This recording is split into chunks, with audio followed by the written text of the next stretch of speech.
We're on stream. We're live. Someone check that we're on. Hey! Hey. Maybe he saw Let's have a another look. seagull and decided to chase it this time. He's just running Gonna down steer there. it for his dinner. He's literally gone.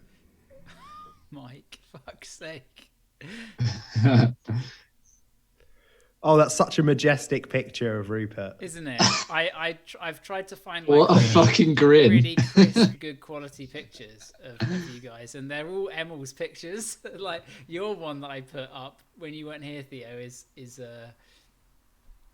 but look, I'll put it up for you. Hang on. What's this? That's such a teeth Yeah, shot. I apologise. My camera's not what it would normally be because I don't have my other camera. Oh, okay. Mine is. When was this picture taken? This one of you. Oh, that's wonderful. That basically portrays how I feel inside at most times. It's also equally crisp. It's like really crisp. It is so crisp. Because it's Emil. Oh, Emil obviously took it. Oh yeah, of course, yeah. It's professional. That's why. Oh yeah, it is crisp. There you go. So I assume by that we're live then. Yeah. I heard us. Oh yeah, of course. You're all delayed and stuff. I've muted it, but Okay. Boil up a pot. oh my goodness. Sorry, pizza. Take a seat by the hearth. Oh, and enjoy a fine brew and beverage and pizza with the Journeyman Questers. Everybody, it's the Journeyman. Oh shit! My nuts are in. Oh god, I got a rash on my nose. Oh shit! Dinner's in the chat. Dinner's in the chat. Spam your dinners. What are you having for dinner, Theo? What's on this pizza? Oh my god. So I've got one of the Chicago Town stuffed crust vegan pizzas. Oh yeah! Tell us. And then I've got a salad, which is it's like sweet corn, lettuce, and also vegan squeaky bean pastrami shredded Oh on shit! top. Yeah. And then also I've got this aubergine like kind of tomato-y dip thing that we bought, and then also some vegan A's. It's mighty. Hell yeah! This is why you should find yourself a partner who loves you very much and will make you dinner when. Yeah, there we When go. you're I don't know what busy else to say. That was me doing Over to you, Tashi. I was just doing a swag face. By the way, you're about to hear a little bit of RuPaul in the background, and I will mute myself when I Good. can. We like that. Yeah, it's is it Dungeons and Drag Queens. no spoilers, right? No spoilers, no. Saying that though, the finale to the Congratulations to Lawrence Cheney. There's genuinely a stream called podcast called Dungeons and Drag Queens. Can we just pause? It makes sense. Oh yeah, I've heard about this. I would. Yeah. love to Apparently it's really listen good. to that. We should get on the Speaking show. of Lawrence Cheney, Aidan, what? Yeah. Who did you actually want to win? Actually, initially I wanted Taste to win because I just thought Taste had the most actual. No,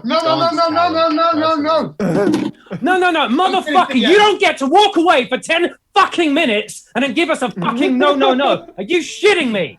Are you fucking shitting me? Shut your fucking mouth and eat your fucking dinner. No. How you doing, Mike? What you got for dinner? Dinner check.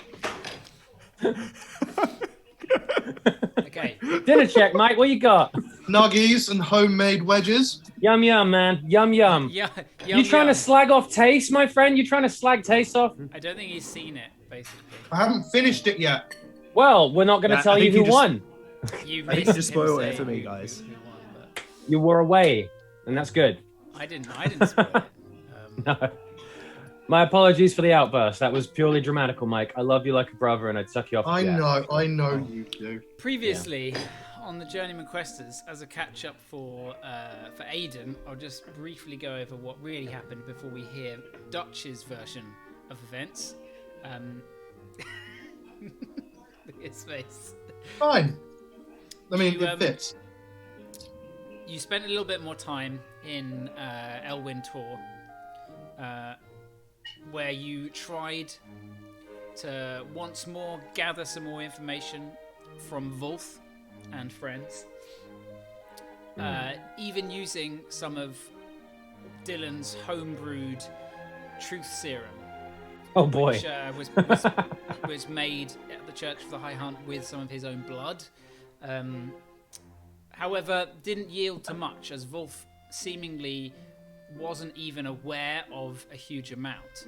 However, he did manage to kind of give across some information with regards to what he thought. Whether or not that is true or false has yet to be seen. You instructed Heath Elwyn to essentially go into hiding along with his estate workers, who have obviously witnessed what happened.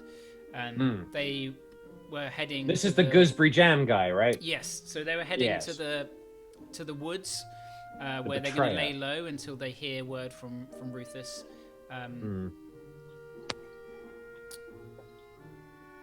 So with that, you headed to Soul Reach. I described Soul Reach as, in fact, we can quickly flick over to the map. Ooh, baby! Refresh Oh, ourselves shit. again. You arrived sort of later in the day, having. Theo's got a Chicago Town pizza. He does. You missed that, all Mike. We already have gone over what he's having for dinner. You missed it. He walked us through dinners in the chat. You arrived at Soul Reach later in the day, having wind walked all the way here, and you approached from the east through Saloon's Gate. You decided it would be a good idea to split up into smaller parties in order to get into the city without causing too much suspicion. Dylan turned Rufus invisible.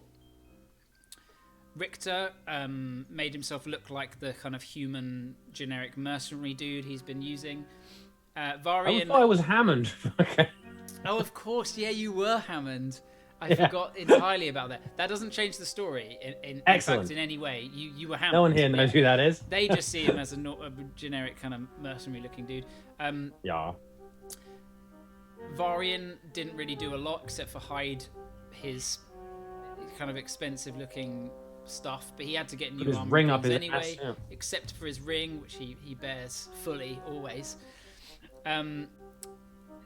Dylan, you disguised self as a half-orc alongside your brother, who essentially Dutch just put some rings on and made himself kind of look more like a merchant with his funny little hat that he has. And Zook turned himself into a raven and flew ahead towards the center of town, where you headed towards the Sun Keep, where you had assumed the Sunstone may still be outside in the courtyard, although you had a suspicion that it was likely not there anymore. There were some various turn of events through the city, but eventually you all, one by one, sort of made your way to the Sun Keep. From Richter and Varian's perspective, you would have seen some kind of like confrontation between Dutch and some people. Varian was ready to kill them with a word, but you had to hold him back behind a corner and be like, "Stop! Don't blow our cover, Varian! Stop, you fool!" And you, using your silver tongue, managed to convince the people at the South Bridge here to let you across. You saw that there were carriages going across to the Sun Keep full of noblemen and ladies. There was clearly a banquet happening that you'd learned. And you managed to kind of persuade the guards. I rolled for you. You got a natural 20 on your persuasion. I don't know what you said. That's up to you. But you and Varian had begun to cross the bridge. Meanwhile, Rufus had snuck round invisible through the gardens across this bridge here and was making his way towards the Sunstone, which he could see was indeed in the courtyard. Zook was a raven sitting in one of the trees within the courtyard, and seeing you both cross the bridge, Varian and Richter, Dutch and Dylan, who were in this tavern out the back in the beer garden, the kind of wharf on the moat, essentially, could see you walking across the bridge, and with that, they also managed to persuade just about the guards that they were wealthy merchants from. Was it merchants or no? Son of a great lord from Xanthar City, an elven lord, and managed to cross the bridge. Beautiful, very nice, boys. However, suddenly a turn of events had happened. But I will Dun, dun, let dun. Dutch. What kind of music would you like for your catch up?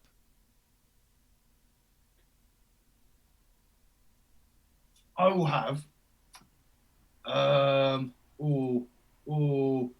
Terminator theme. No. Yeah, I'll have something. No, I'll just have a normal little drum beat. You know. Okay. I'll do. Can I just before you start, Gonna can I spit get a some quick check? bars. Is my vape noisy? Here we go. Can you hear Yes. that? It's fine. Okay, I'll mute that. It's atmospheric. I can hear Yeah. a lot of RuPaul. Like, I can hear the Snatch Game. I just muted myself. I was muting myself before, that's why. But I'll mute myself when I'm Okay. not talking. Dutch, take it away. Nah, this is more like it. Me and my brother sneaking around in a big city, breaking into places and slipping past guards. Makes me think back to our days in the capital. We were the best. Even as unexperienced as we were, nothing could stop us. A guard stepping on the back of my shoe escorting me across the bridge reminds me where we are. At the behest of Rufus's brat nephew, we're here. If it wasn't for the fact of Sunstone being here, I don't think we would have risked coming here at all, but I'm glad we did. The Silver Mark have well and truly dug their heels in. They're doing exactly what they did in Cinderfall, enslave the people and work them half to death. Even if I hadn't seen it before, the sorry state of the common folk paints an easy enough picture to read. But who's doing this? Who's going to take care of that?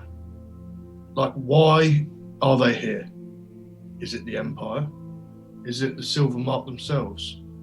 Or is it something his nephew's done and sold off his people?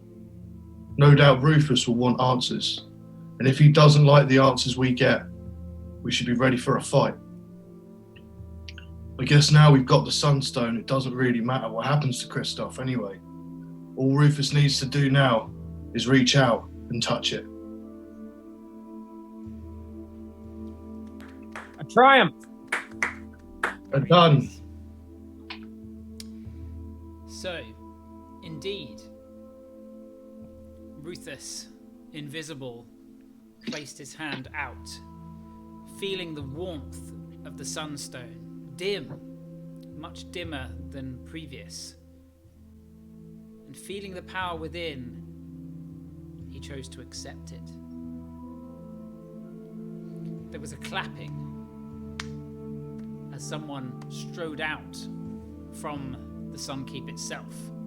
From within, where the banquet was taking place, a sole figure flanked by a beautiful, stoic, strong, angular-featured woman with child on his left, and a thick, brutish man in spiked black armor to his right.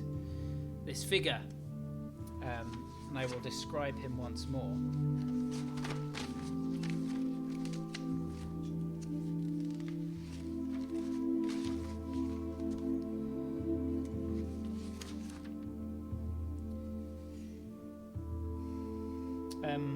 Short and fine blonde hair, styled in a centre parting, ringed by a white gold circlet.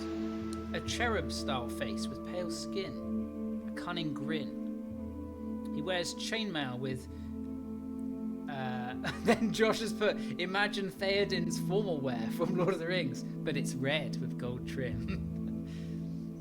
A beautifully forged silver rapier belted at his waist, with an intricate crossguard of swirling silver, a stiletto bound about his upper leg.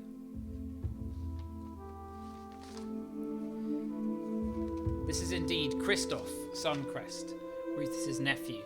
And as he stepped out, he called forth, "Uncle! Uncle, it's good to see you!" But before words could be swapped between you, the figures to his left and right began to bulge and rupture. And the woman, beautiful in her form, began to transform into something dark, something terrifying, something you have seen before, but not the same. No green scales and horns affixed to the front of its head. Instead, swaying fronds of pale moonlight erupt from her form. Wisps of these whiskers that begin to kind of twist about it.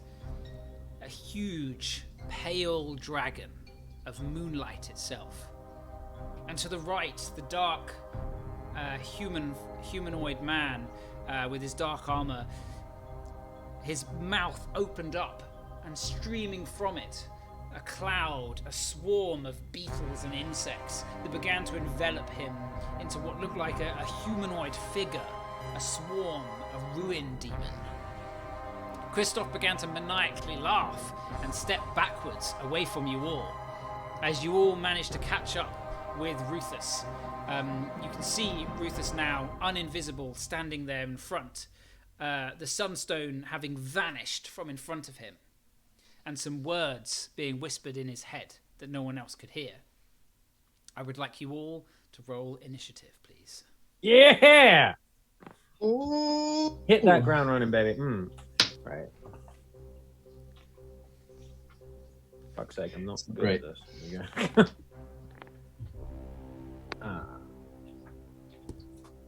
Oh, Yeah, middling.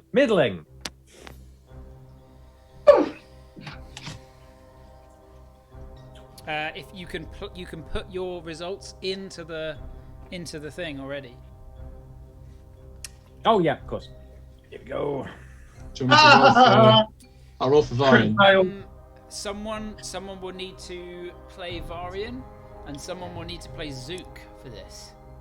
I believe Zook's sent you all his character sheet, etc., in the chat, in the player chat. I told him to anyway. He feels confident in that. He did. Yeah, that's actually good. What's Varian's dex? Is it good or bad? Do you want me to send? I think didn't I send you his -1. character sheet before too? You sent it to me, but I am using my phone as a camera today, unfortunately. Okay.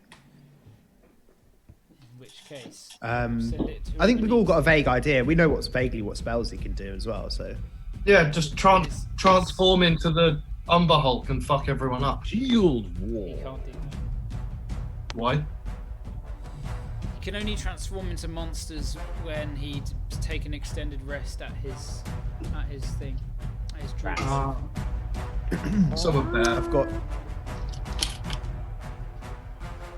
What's Zook's dex? Is +3? Nice. I'll roll for him. Naughty. He got an 18 +3. Wait, with a 6 dex, he's got +3. 16. Wouldn't it be 16 minus? dex. Oh right. 16, 1/6. Sorry. Oh, I heard 6. Sorry. I can't edit Zook's DC, but he got an 18 +3. He's up. He's He's up. What's it? Who are you rolling for? For Zook. Ah. Do you want me to add him? Add it. Oh, I can't. I don't have rights to that stat block.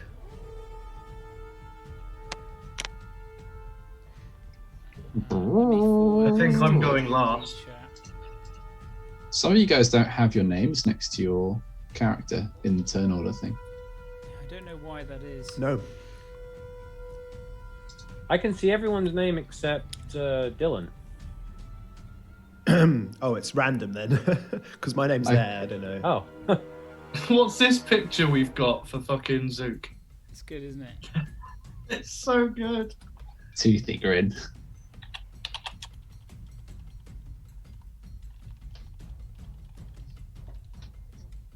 It's great. It's a great photo. So, guys, I'm guessing this is some sort of illusory illusion. Illusion. I've just sent to Illusory DD chat, illusion. Rolo's character sheet, so someone Fabulous. play him too. So, what did Zook get for his role? 18 plus 3, 21. 21. And That's Dutch, good. why haven't you entered yours in? Because Roll20 is being really weird, but I rolled a natural 1. So that becomes a It becomes a 3. 3. Okay. Oh, this is the list of spells that I wrote out for Varian ages ago Yeah. when he also wasn't here that time. Yeah, And I kind of guessed as to what he'd had. I sent him that when he came back, so that he could remember what he'd put. And then when I asked him then to send me his spells, like last week or the week before, he sent me that. He sent me that picture. Oh, for fuck's sake. So he's just never changed them. I love it. But he must have some higher level spells then. Probably. He does. Those are the only things that he's added. So he just casts them but higher. No, What do you no, mean? no, I Maybe wrote this is these. our maybe no, this no, is no, our he- chance he for him added- to he charge added in some extra and die. things that aren't on that list. I mean, Oh, I if we see. killed him off, it'd just make Rolo's life easier, right? One less thing to have to do. Right. Hmm. So He might be sad about it though. let me see. Well, there you go.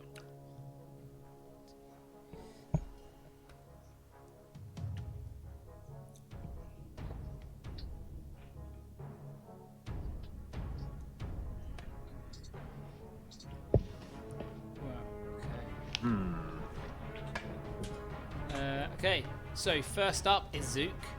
Zook is the quickest. What is Zook gonna do? What's even happening here? Oh, it's dinner. Did Zook message you and tell you what he was gonna do? No. I think he messaged me. Hang on. He said, basically he wants to cast Cool Lightning at 4th level and stay back, whacking the demon as much as he can, and wait for the party to be doing less well, and then cure wounds them. Mass cure wounds. The man's a pro. The man's a pro. There you go. So, 4th level Cool Lightning he will cast, whipping his gnomish hands about him as he hovers there in the air, his staff of high canopy about him, crackling clouds of thunder begin to appear above you all, and from the clouds lightning begins to descend. Oh dear.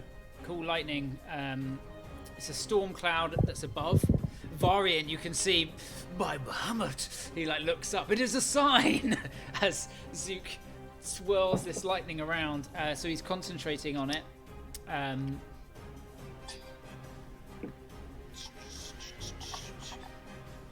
He is going to pull a bolt of lightning down upon the Ruin Demon. So the Ruin Demon must make a dexterity saving throw, which it gets a unnatural 20 on, Fuck. which is going to beat. It is quick. The bugs and the insects, all these like flies, you imagine it's made out of like giant flying ants almost. They part as the lightning scatters across the rocks before you, the kind of marble mosaic, missing. It's still some of it ricochets into them, and it is going to take half damage from it. So it is 3d10. 9, 5, and a 10. No way. 19, 24. Oh, we did it at 4th level. So it's an extra d10. 24. Another 9. Oh my god. 24. Ah! 30, 33. 33 Yeah. points of damage to the ruin demon, but halved, so 16. No, yeah, 17.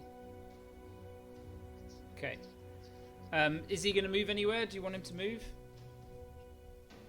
He just wants to stay at the back, doesn't he? So he doesn't get caught up in some kind of fight. He's buffing today. Yep. He said he wants to stay at the back, so you can move him to the back. Air support. Yeah. Yeah, sounds good. Okay. I'm going to give you all control of him, because then you can do it. Controlled by all players. There you go. You can move him.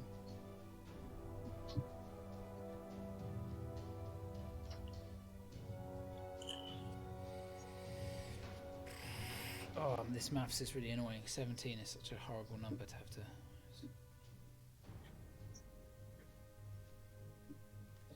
Okay.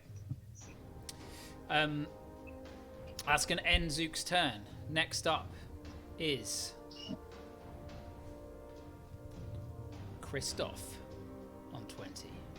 Oh shit.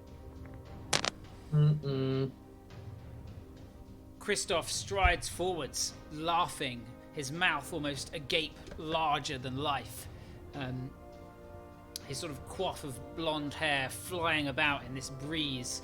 He stretches a hand up, and he is going to cast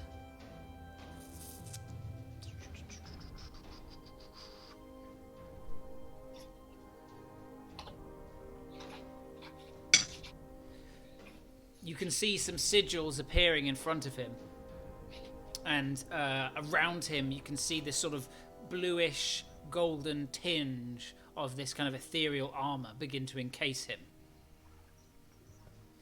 And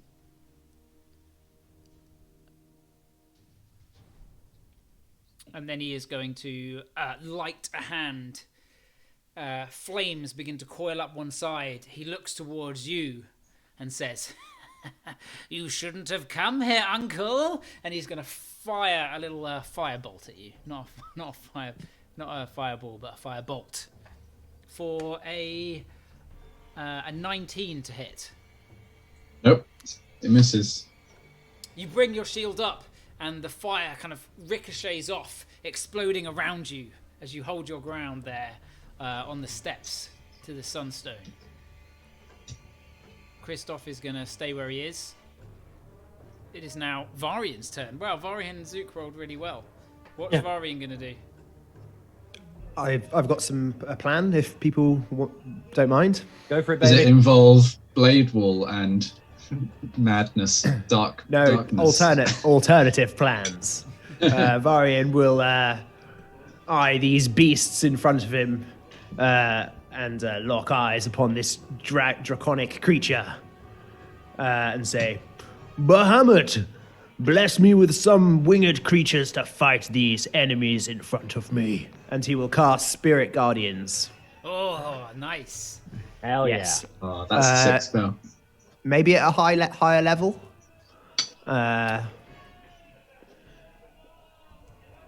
He'll cast it at a 6th level. How many slots does he have at 6th?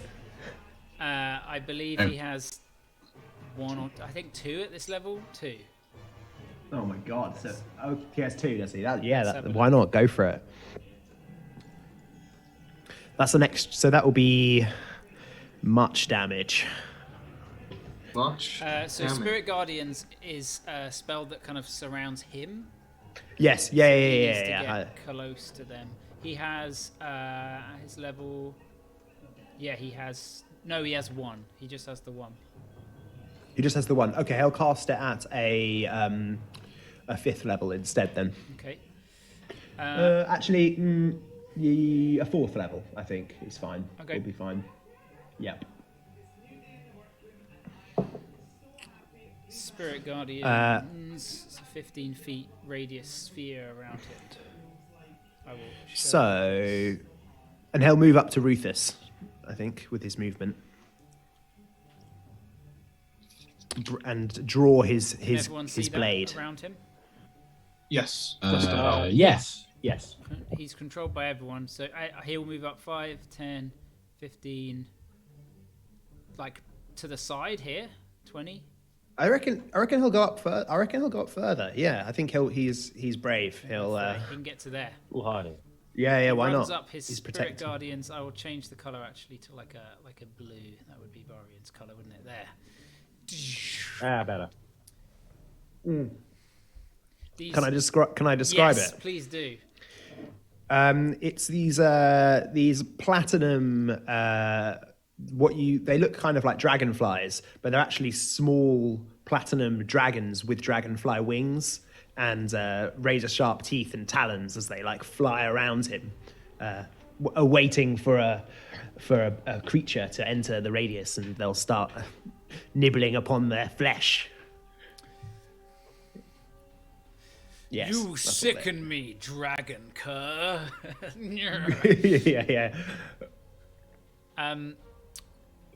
Next up is said dragon. Damn it. 14. We rolled poorly. Ah. So, you watch as this. It's a similar size to Zakai. It's you know how fearsome Zakai was, and it seems to be about the same size. But you're unsure of these moon dragons and how they operate. Celeste will fly over. Let's have a think.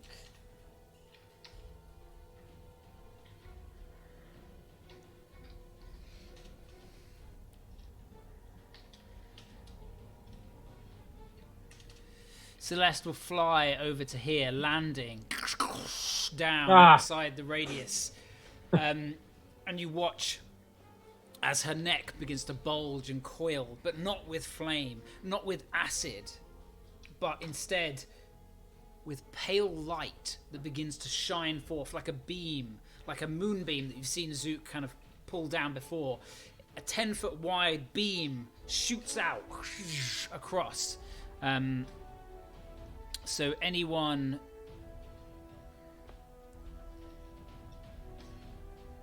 from here to here and here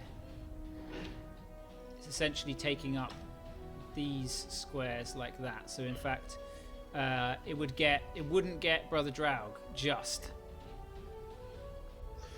but it would get, but it would get Varian, Ruthus, and Dutch. No. Annoyingly, the brothers are slightly too spread out, and it shoots through you all.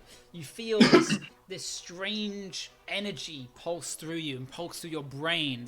This pale light. I need everyone to make an intelligence saving throw that's within that radius. Is it? Can I see it? You can see the beam coming at you. Yeah. Yes, but it's not danger sense because that's dexterity. Oh shit. It's an intelligence saving throw. No. My Orcus sense is tingling. And can someone roll for Varian too? Theo won't. You know, with the beads of hope, do I need to state that I'm going to use it before I roll? I mean, it's gaining advantage, so it's not re-rolling. So you would have to state before, yeah. Okay, I'm going to do it now. I'm going to use my second charge on the beads of hope. Okay. Good, because one was a 4 and the other was a 19, plus 1. So an unnatural 20 for Ruthus. Dutch? I got a natural 18, which is just an 18. Yeah. Just an 18. And Varian? A 12 plus his whatever his modifier is. Varian's modifier is... Let's open up. His intelligence plus 1. By the skin of your teeth, Dutch, that is the DC. Oh shit. You just managed to kind of break free of this this kind of mind-bending effect. Ruthus, you shrug this. It is fearsome, but you manage to push it off. You stare down Celeste through this beam of light. But Varian in front of you, you see him begin to kind of falter and then grab his head as searing pain courses through it as he suffers 12d8 psychic damage. Oh my fuck. Oh, fuck me. Yeah, that is an old fuck me, isn't it? So the rest of you will take half, but you managed to resist the majority of the effects. So the moonbeam made him a lunatic. It did some crazy shit to him, so I'll roll this 3 times. Oh, double ones. But Hey! 16. Oh, that's a lot, isn't it? It's a lot of damage. One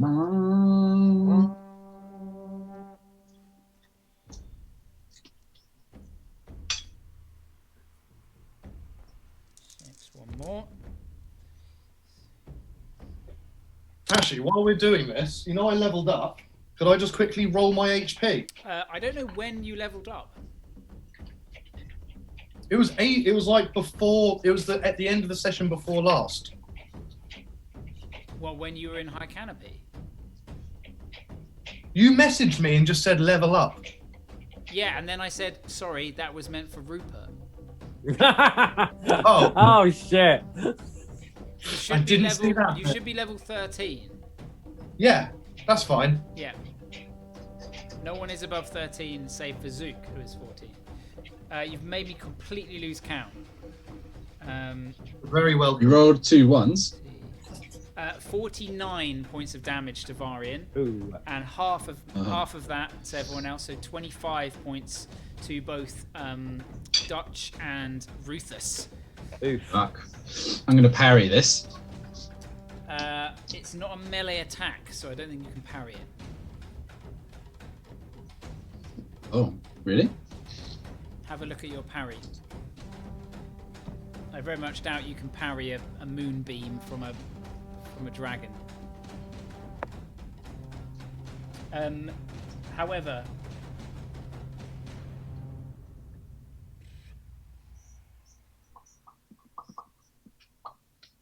What?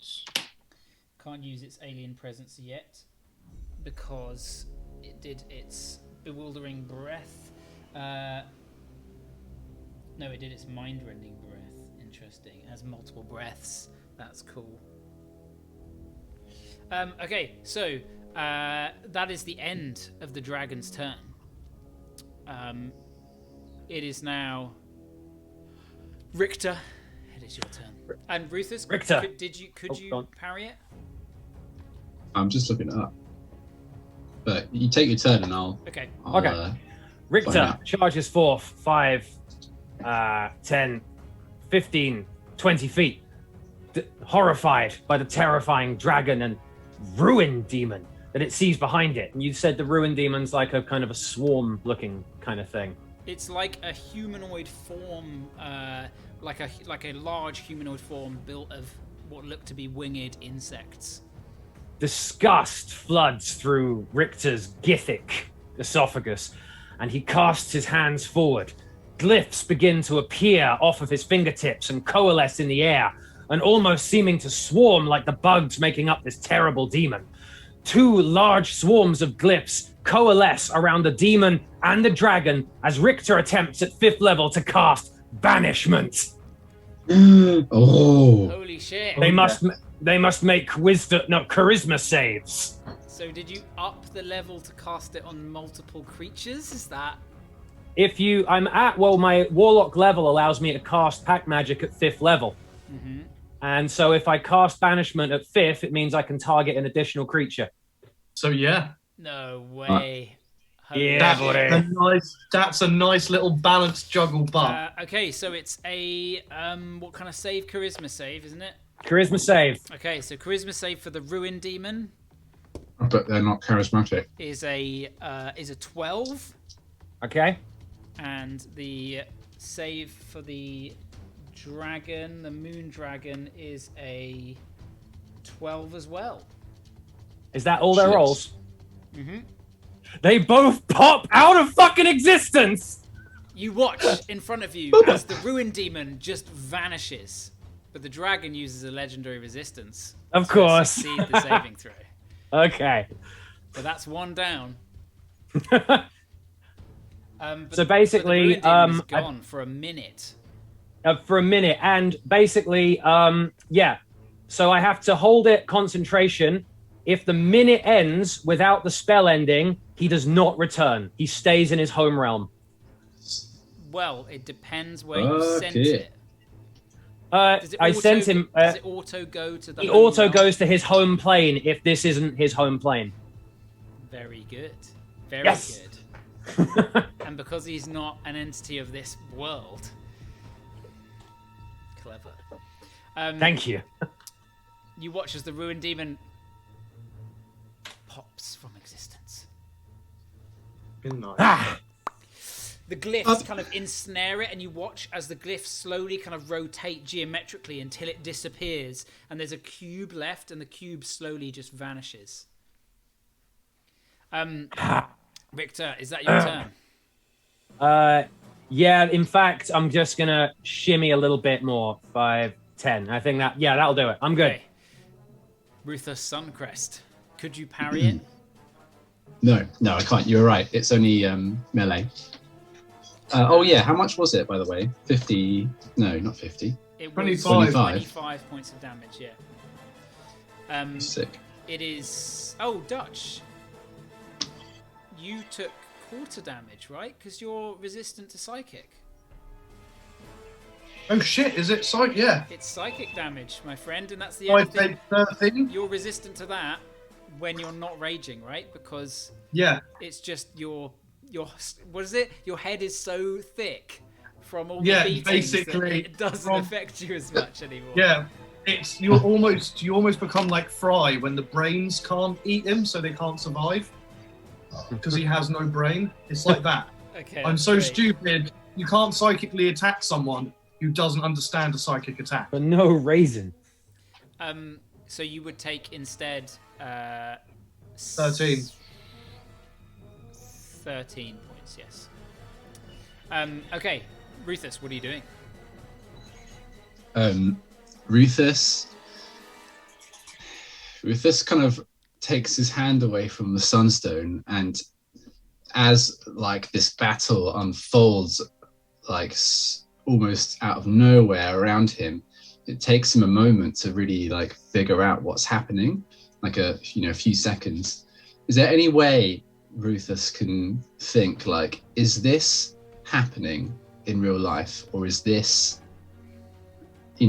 part of like the trial, like the vision that he's having?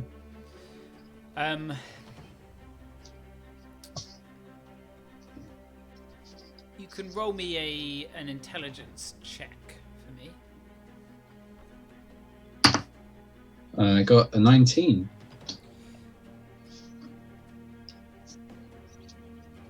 Oh yeah, of course, Spirit Guardian has dropped. Thank you. Because he took way too much damage to even pass. Shit, yeah. Sorry. You glance around and things just do not add up. This is not how you remember your nephew being, but it's almost like your kind of worst nightmare come true. It is the battle that you would fear. A dragon. Something that you have not dealt well with in the past. Not only has it slain you, but slain your daughter. This strange demon of some kind, and Christoph, who you did not or were not aware of could cast magic, but clearly has been hiding this whole time, is there laughing maniacally, shielding himself with this magical aura. Things don't add up, but it's real. And you feel a voice in the back of your head that sort of confirms this. That says, a true leader must always be just. A true leader has power, but must use it wisely. A true leader must be merciful. And a true leader must surround himself with true friends and allies. Okay. Wow.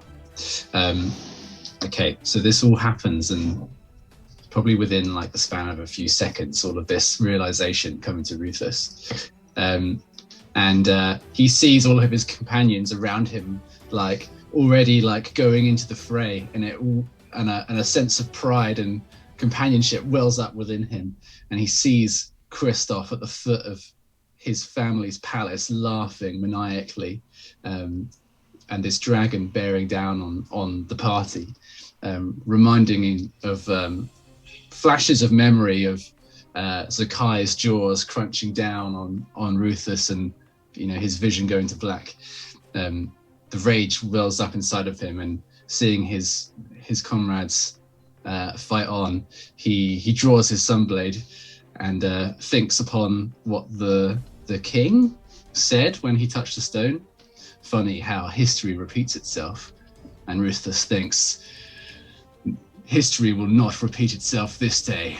I will slay this dragon if it's the last thing I do. And he's going to run 5, 10, 15, 20, 25, 30 straight up to the dragon. And he's going to wait for an opening and plunge it into its chest. Yeah! Ooh, that was epic. Oh, mayor, my mayor. So, the first attack. First attack, I'm going to use a feint attack. So can have advantage on this attack. Push to the side. A 29 to hit. That hits. And it does 13 damage plus a d10. Plus another 2, so 15 damage. 15 points of damage. It's not susceptible to radiant damage, I'm guessing. Cool. Okay, let's do the next one. It is not. Third attack coming in. Oh, so close to a 20. Like one thing off, but it's 26 to hit. That hits. Doing 11 damage. Okay. And the last one is a 12 plus 9, whatever that is. Like 21. 21 to hit. 21 just hits. Oh. Doing We have it, boys. We have the AC. 15 damage. Yeah. Wait, what was the AC again? You didn't figure it out exactly. I just said that just hit. He hit him on 21. 21. Yeah. And then I'm going to bonus action second wind to get some hit points back. Okay.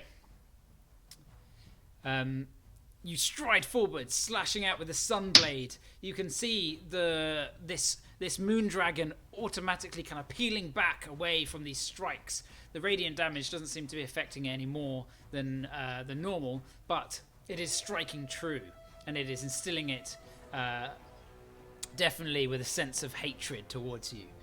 As Celeste begins to bear down upon you. At the end of your turn, Celeste will use a legendary action to take a swipe out at you with a tail attack. This tail, long, kind of striped white and pale blue tail, comes whipping about. All these kind of fronds lashing, almost like a cat of nine tails. For a natural 1.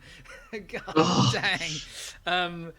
So okay, I'm going to use a maneuver. I'm going to use riposte. When a creature misses, use a reaction to strike.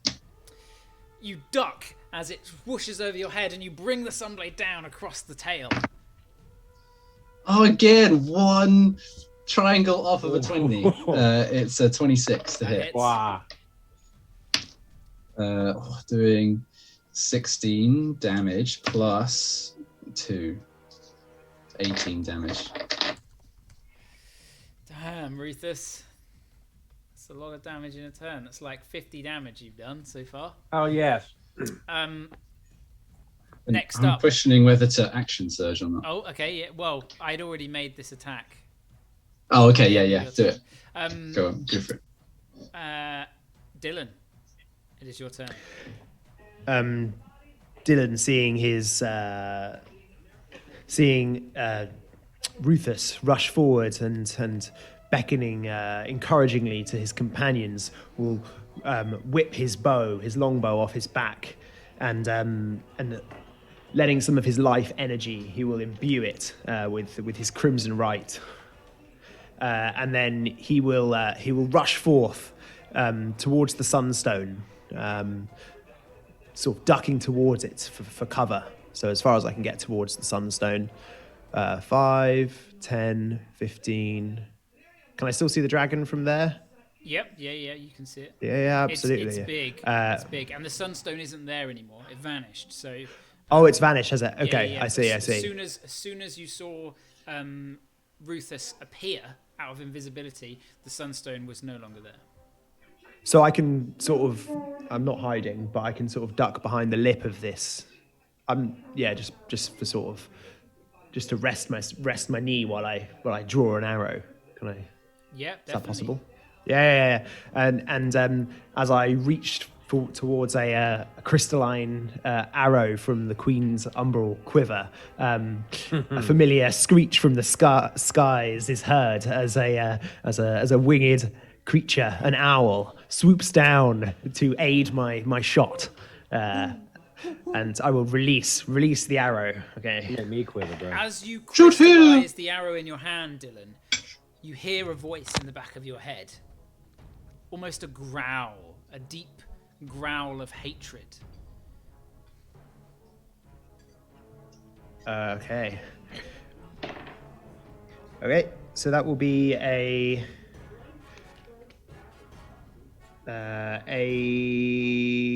27 to hit. That hits.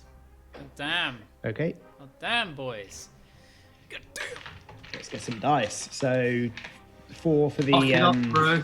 4d4 for the sneak attack, plus another d6 for the crimson right, plus another d6 for the quiver, and then the d8 on top of that for the longbow. Wait, your sneak attack's a d4? It's 4d4, 4d6. Sorry, You mean D6? 4d6. Yeah. 4d6. Apologies. 4d6. Yeah. It's a really good roll. Okay, Oh, yeah, baby. an 8 on the damage dice, and there's 2 6s at first glance. So Oh. Yeah, 18, 22, 23, 28. 34. Plus. Okay, so 40 points of damage.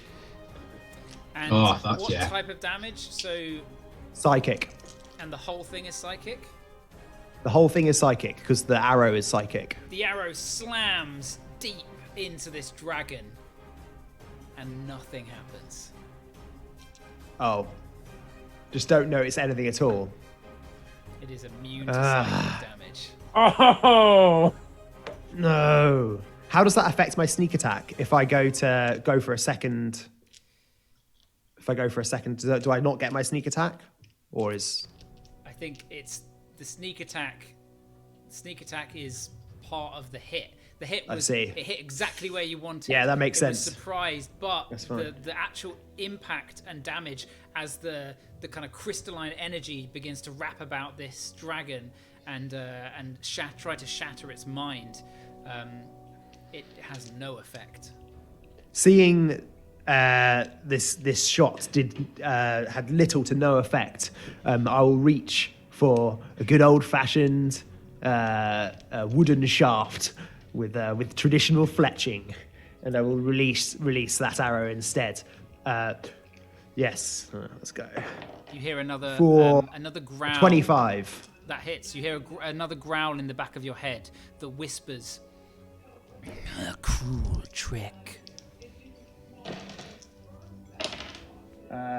It's not good. So that will do 11 points of damage. 11 points of damage. And that will be my turn.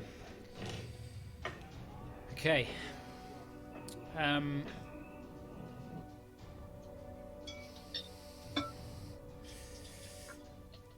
Next up would be the Ruin Demon, but the Ruin Demon is not there. Yep, it's gonna be Dutch's turn next. Oh shit! Okay, so. Grapple it. Fuck yeah! Take the big potion. No, not gonna waste the big potion yet. So, shit, can I even get to the dragon? 5, 10, 15, 20, 25, 30. Not really. Okay, I'd like to move here. Mm-hmm. Considering I can't get in range to attack, I'd like to bonus action rage and then use my one attack action to punch myself in the face so the rage doesn't end. The rage. Technically, the rage. I don't think the rage would end, even if. Oh, I guess it would technically. All right, well, make an attack. You've got to make a proper attack on yourself. Right, so I've got an armor class of 17, and I rolled a natural 1, so I miss punching myself in the face. I would say that you punch yourself. Roll for damage. I don't think you needed to roll to hit. You can just roll for damage to smash yourself in the face. I rolled a 1, but that's still plus 5, so that's still 6 damage. 7, 8 damage because I'm raging. 9 damage because I've got +1 weapons. And so halved to a 5. 5. So you take 5 points of damage as you just bloody your own nose. Okay, ending your turn there. Yep. It is Zook's turn. Back to the top. What is Zook going to do? Zook will he'll whip his hands about him once more, and as an action he can cast another lightning bolt down because he's still concentrating on the lightning above. I believe it's an action to do it again. You can use your action to call a lightning down. Yep. So he's going to call lightning down again. It's going to hit. It's going to hit the dragon. He's going to hit it on the back, so it doesn't ricochet to Ruthus. So it needs to make a dex save. Oh wow, it's not dexterous. What was this about ricochet? The lightning. It's a 5 foot square, but it affects the 5 feet around it too. Okay, sure. Sorry, I thought this dragon had mirrors on him or something. No. Okay, So cool. he's just making sure it doesn't hit Ruthus. So the dragon fails. So the dragon's gonna take 3d10. And it's 4d10 because he upcast it. So wow, 13. Wow, I rolled 2 10s. 13 plus 12. So 25 points of lightning damage. God, that was good. Fuck yeah. 25 points of lightning damage, and Zook will go 5, 10, 15, 20. He's going to hover over there towards the trees. At the end of Zook's turn,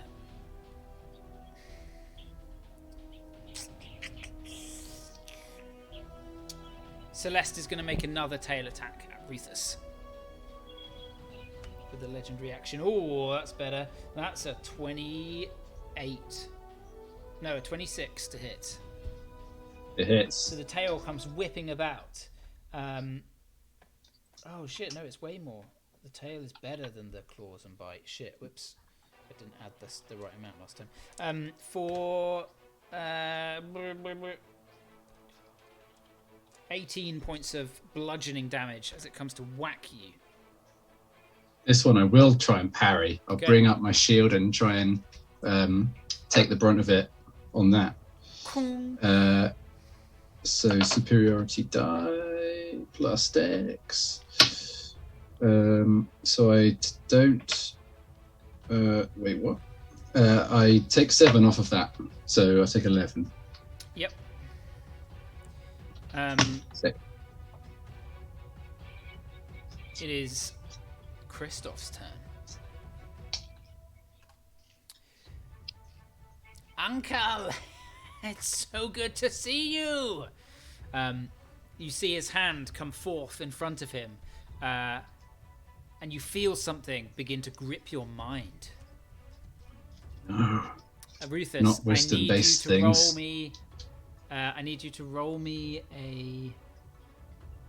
Oh no, I can't. I can't cast that. Don't worry. I can't cast it. It's touch spell. I didn't realize. That's my fault.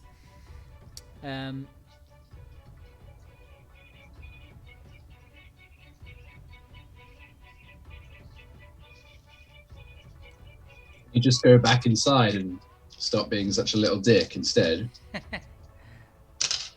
He could. I don't think he's gonna. He is going to cast his hands forwards, and you see them begin to crackle with lightning, like the lightning above him. And he lets forwards this 100-foot line of lightning that comes shooting out from him. He is gonna get you and Richter in the line.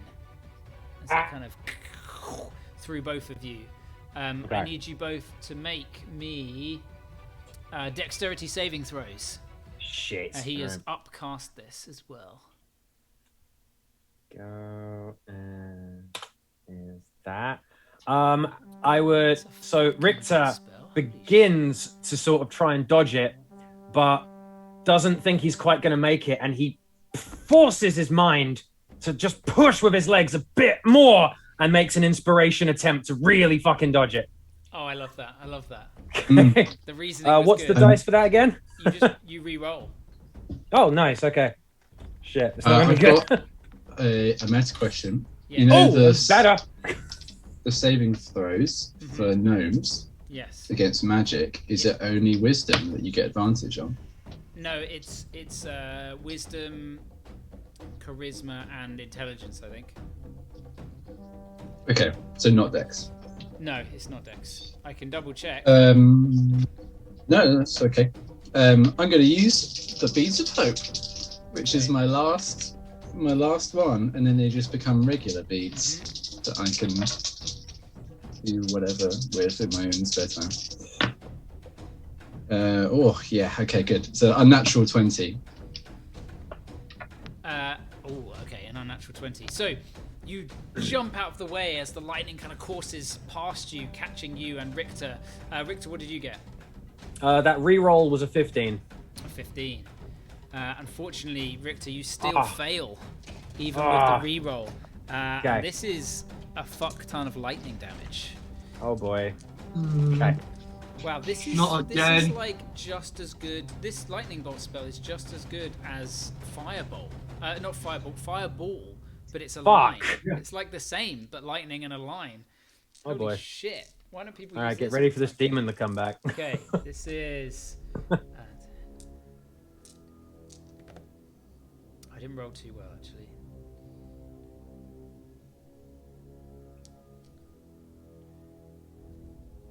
Do you have Warcaster, Richter? 26 I don't think points so. of lightning damage to you, Richter, halved.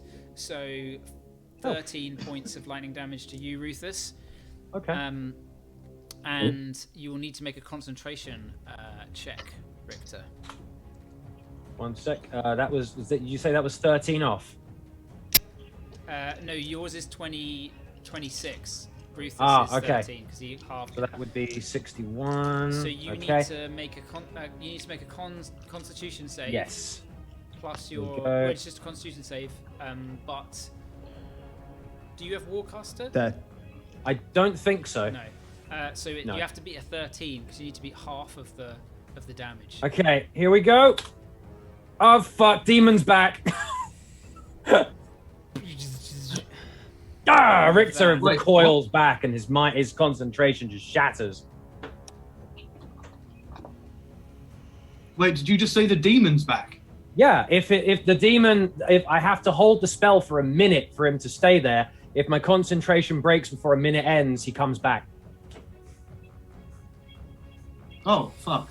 Okay, well, he skipped a whole turn. Yeah. That is going to end Kristoff's turn. It is Varian.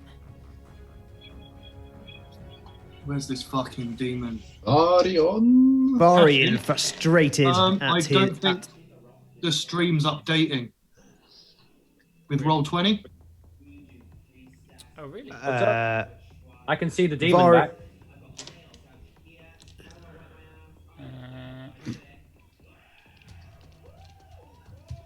I've tried refreshing it once and it didn't seem to help.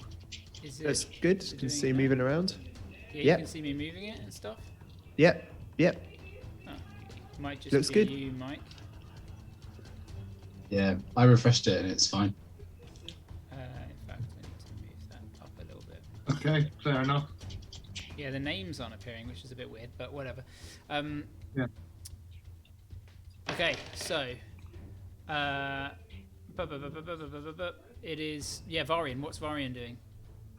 Varian, frustrated that his spiritual guardians disappeared, will grimace and hold forth a finger,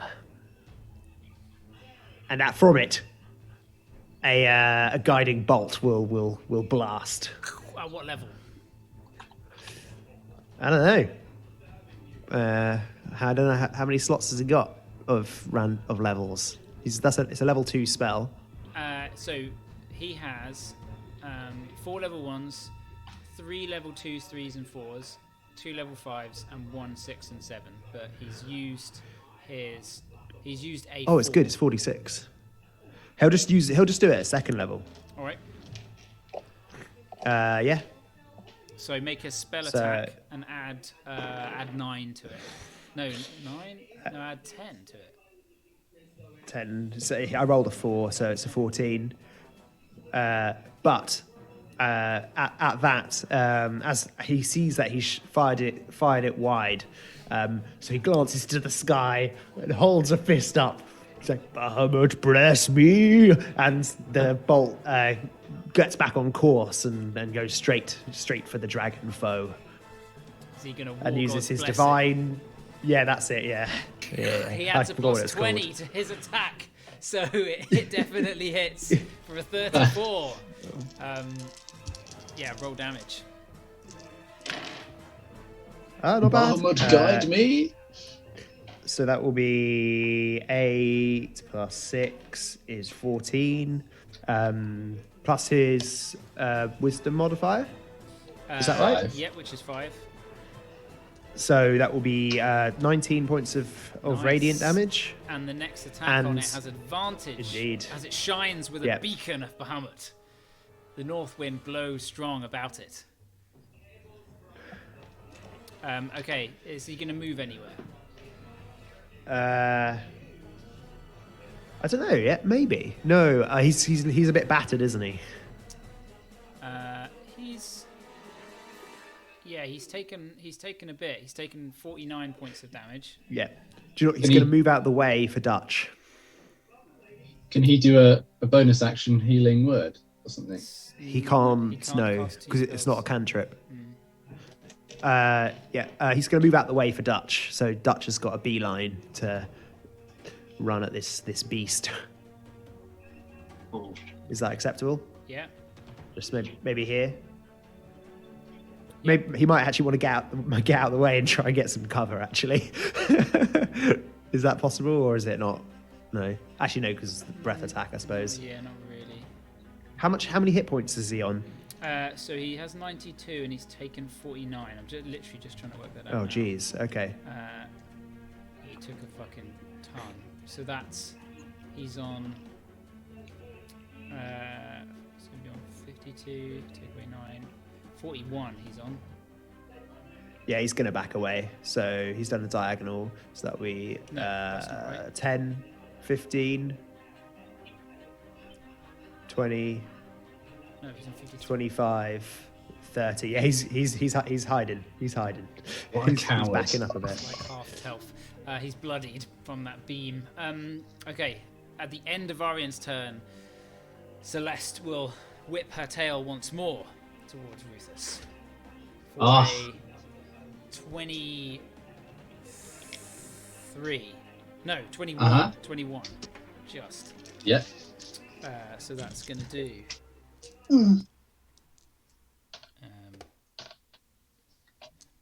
17 points of bludgeoning damage.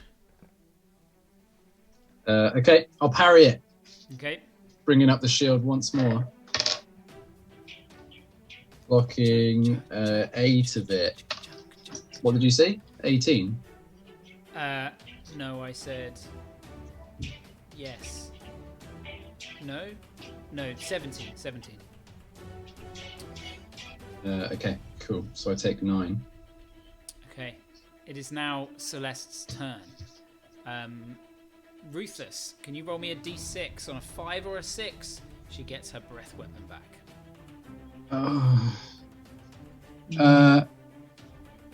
I would love to. However, someone's taken all of my d6. Interesting. Whoever they are, Can't hear you. you know who you are. Should we roll it in the chat? Yeah. Oh, yeah, I Roll can in roll in chat? chat. Roll it in the chat. Dinner's in the chat, boys. Dinner's in the chat. D6 in the chat. It's a 4. She does not. Ooh. However, instead she will use her alien presence.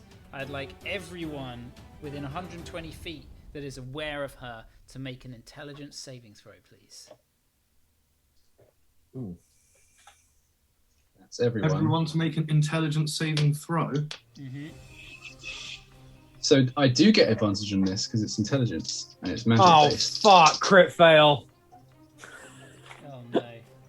Oh, no. I'll join you there, Richter, as well. Oh, boy. I got an 18 again. I got an 8. Oh, fuck. What's your plus? Who? Yours. A +1? Oh.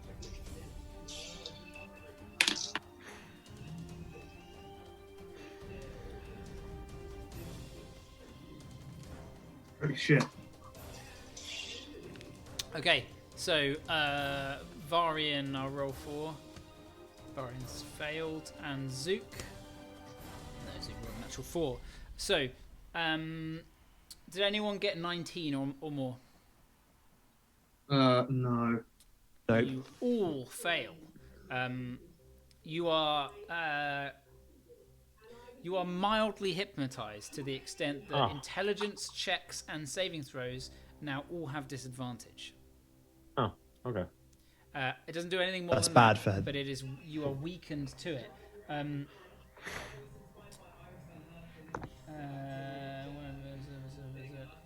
What is the condition called? While under this effect, you must succeed. Oh no, shit. While under this effect, the creature must succeed on a DC 19 intelligence saving throw at the start of each of their turns, or skip their turn. Oh, fuck. Oh. A creature that succeeds on 2 consecutive saves ends the effect on itself. If a creature's what's initiative it- saving throw. Ooh. What's the What's DC the 19? status? DC is 19, and if you are within 120 feet of it now, you have disadvantage on intelligence checks and saving throws. So Mm. what, it's not like this isn't a stunned or unconscious or anything like that, is it? It is not. Shit. Something is happening. Oh, boy. Okay, I would like. Yeah,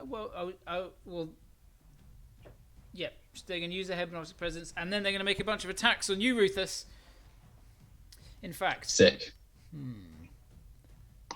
no, it's gonna ignore you, and it's gonna move there, and there, and it is going to attack Zook.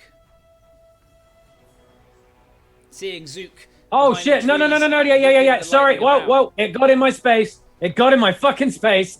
And I'm doing it. Okay, make your attack as you Here we bring your go. halberd forwards towards it.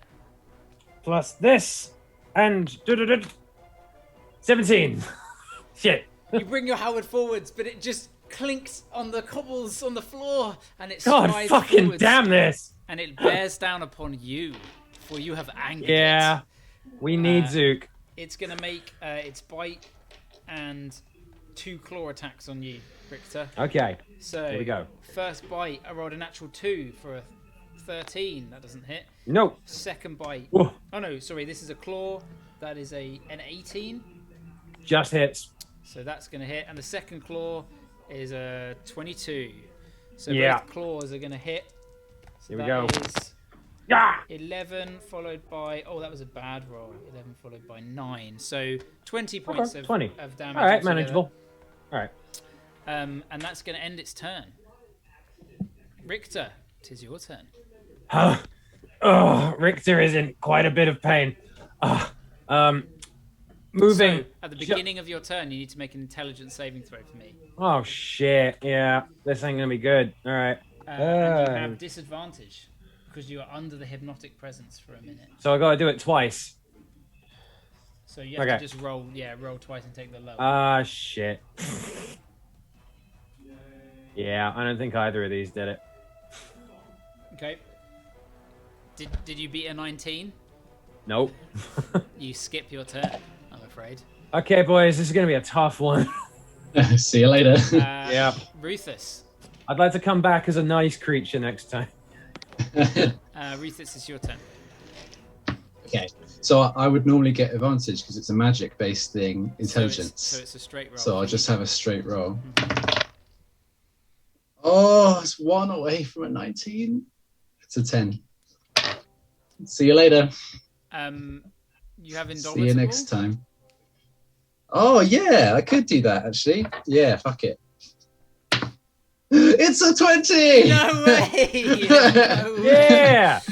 You break free of the spell that seems to be shackling your mind. You are free to do your turn. Okay. Rufus breaks free of the presence bearing down on him and looks back up towards the dragon. You will not hold me here, beast! That was very Varian-like. And I'm in an advantageous position with Zook now, so I'm going to stay where I am and fucking lay waste to this thing. First one's a 21 to hit, which is exactly what I need. 1. So that's 10 damage. Okay, 10 points of damage. I'm going to be action surging this time, fishing for those crits. Yeah, it's looking bloody for the dragon. 20 20 hits. does hit as well. That is 15 damage. Okay. Next one is 27 to hit. And does 14 damage. 14. Action surging once more, flurrying my blades into this thing for a 25 to hit. That hits. My God, fighters. So that's 13 damage. And again, 19, so that's 31 to hit. That definitely hits. And that's 16 damage. And the last blow coming in. It's not a crit. It's 29 to hit. That hits. Doing 15 damage. You just did about 80 damage in one turn. Oh, The dragon, after these 6 voracious attacks across its body, this silver-like liquid begins to pour out from it. It is so near death. Ruth is gonna raise his shield and his sunblade behind him. Hold fast, comrades! Do not fall to this thing. Together we shall overcome it. Okay. At the end of your turn, Celeste is going to use 2 legendary actions to do a wing attack. So everyone within 5 feet, within 10 feet, so even Varian, needs to make a dexterity saving throw. Or be knocked prone and take a bunch of bludgeoning damage. Hey, 12. I'll roll for Varian. It's A natural 2. 20. Oh, Rufus, you hold strong. So Varian takes 11 points of damage. Richter, you take 14 points of bludgeoning damage. Okay. And you're knocked prone. And Zook. Saving throws are real. I'll roll for Zook. Zook. Oh no, Zook. What is Zook's dex? A 3, I think. So you have dex. He's pretty as a dexterous. saving throw? Just want to double check because he rolled a 15, so he needs a +4. If he's got it as a tagged thing, he does. It's not tagged. It's +3, I think, is his. I just didn't. So he's also not prone and takes 16 points of damage. Does Zook?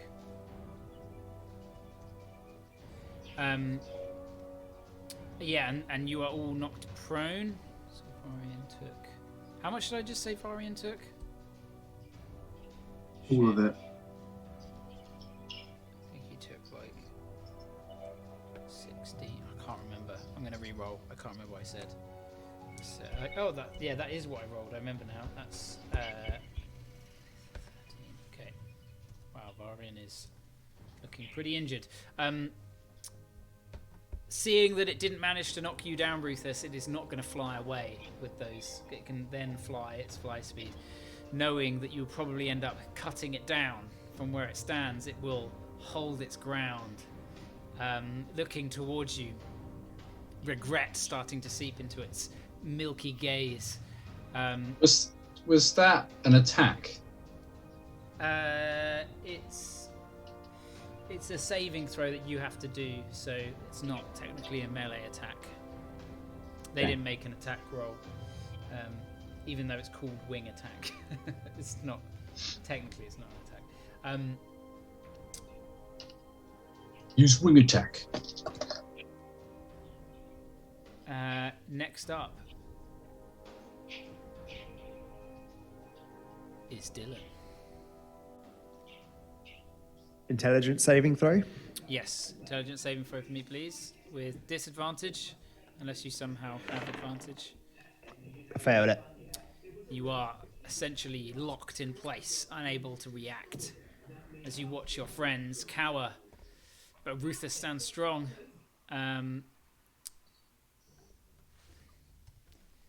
Right, on a 5, we have the Ruin Demon. Finally able to go. Oh, fuck. The music. The Ruin Demon coiling and flying up as this like swarm of disgusting insects, leaving behind this kind of trail, putrid trail behind it. It is going to fly 5, 10, 15, 20, 25, 30. Tashi, I've just realized something, and Yes. it's probably too late. Yes? I have Eldritch Mind, which means I have advantage on concentration saves. But Interesting. it's a bit late for me to mention that, but the demon hasn't done anything yet. Go on then. Roll another dice just to check. Thank you. Beat a 13, I think. Most gracious DM. Yeah, this probably ain't going to be great. I wouldn't what's do the it with one anyone again? else, but because it's Ada. Is that intelligence again? It's I'm trying to remember It's what's a con save. on. Yeah, sorry, that was dumb of me. Yeah, here we go. Right. No, crit fail. Okay. Worth a shot. Okay. It was worth a shot. Just also a Worth a reminder, shot. you have your Heartstone Halberd. You have I one know, of the but I things- can't do anything until I get out of this fucking intelligence save. Yeah, your health is not looking great, and No, you it's could have not, doubled no. it earlier when it was better. Probably. Okay, it is Narrative uh, gamer. It's a narrative game, absolutely. It is going to unload into Dutch as it flies Ooh. up beside you. You fucking slut demon. Prepare your butt. It Oh my is fucking- going to use its infest action. These ruined flies begin to try to burrow into your skin. Oh shit, it can't. It has to share a space with you, and it's moved 40 feet, which is his max move. So it can't do that yet. However, what it can do is do its normal attacks on you. So it's going to make... it only has the one. It's going to make a bite attack. Oh, fuck it. Okay, that's why it only has the one. It's a bite attack on you.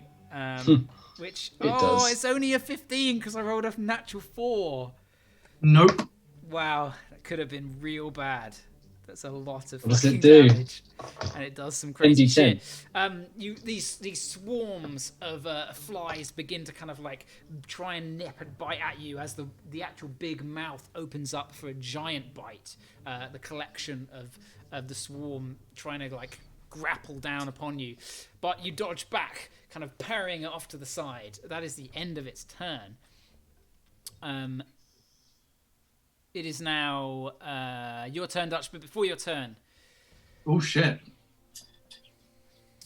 Celeste is going to make another wing attack and is going to make it towards Richter. A wing attack. What, Good. the 10, With the third legendary action. Okay. isn't that the everyone within 10?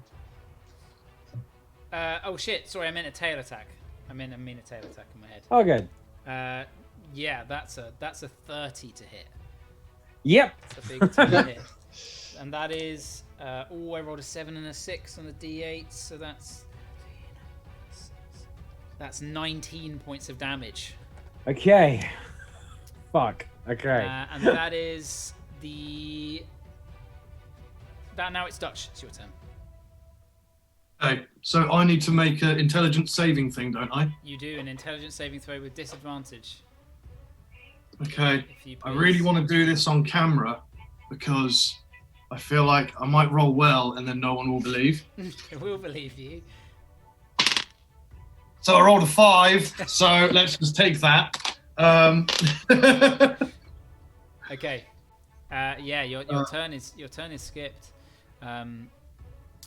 It is Zook. Would someone like to roll for Zook, please? He has a straight roll because he's a gnome. Yeah, can do. He got a 4. He fails. Skips his turn too. We're back to the top. And it is Christoph's turn. Christoph is going to...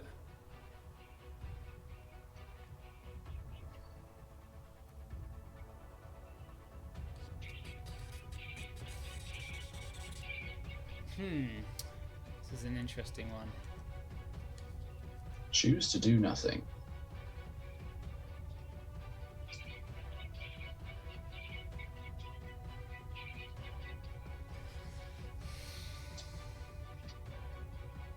I love hearing the music come through twice. Yeah, me too. I can hear it. I love it when Mike listens to other music. But it's the same, but it's like delayed. He is going to...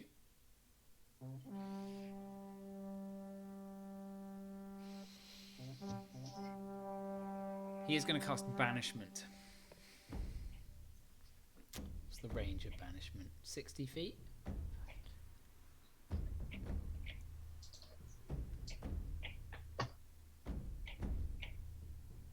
Yeah, he's going to move first. 5, 10, 15, 20, 25, 30 to here. And from his vantage point, he spies the floating Zook. And he is going to banish him. So Zook needs to make me a charisma saving throw, but with advantage, because he's a gnome. What's his chariz? It's a straight roll. got an 8. He has advantage. Yeah, Oh, he got an 8. wow. Zook disappears.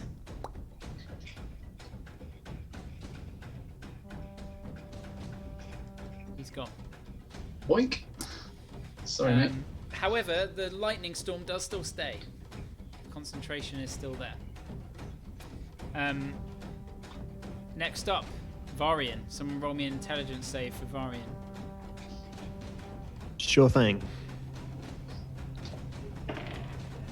I rolled a 4. Varian misses his turn too.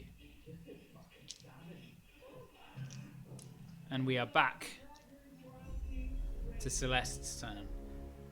Ruthus, can you roll me a d6 in the chat, please, to see if she gets her moon breath back.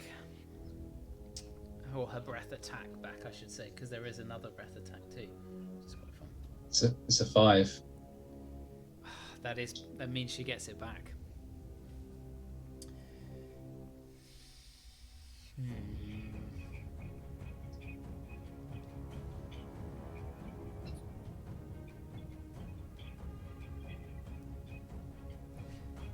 You watch all stationary as this moon begins to this moonlight begins to well up in the throat, but this time it seems less concentrated and more kind of this ethereal moon-like mist, and it just comes pouring out in a cone. So everyone within the 60-foot cone, so it's going to come out from this point like this and like this. So all of you lot, so that's Varian, Richter, Dutch, and Dylan, all need to make me a wisdom saving throw, please. Oh boy. You don't have dis cool. on this. Can I spend Dutch, my you might have God damn advantage. it. What do you have advantage on? Things if would- it's unconscious or stunned, stuff that? Just those two? Yep. Okay, no, it's a straight roll then. Can I use my inspiration dice that I got given? Well, you roll first and then you see. I can't be put so- to sleep, and I have advantage against charm effects. Okay, it's neither of those. Okay. Dutch, what did you get? 1 second, I'm just checking something. Rufus. I'm not in it, but I don't know what Varian has. I'm imagining he's got a +5, but I don't know if he's proficient. Plus, yeah, he is Yeah. proficient. He has a yeah. +10. So +10. Why is Do you want me to roll for him? He's a +6. That's not right. It's a +5. Yes. Yeah, no, I fail it, Tashi. Okay. He got a 22. So Varian manages to succeed. He pushes past the confusion that begins to take his mind. It is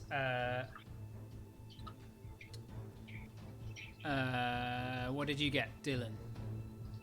A 7. And Richter? 7. 7. So the three of you are confused. Oh boy. You put a confusion above you. Is there like a little... I'm going to do that.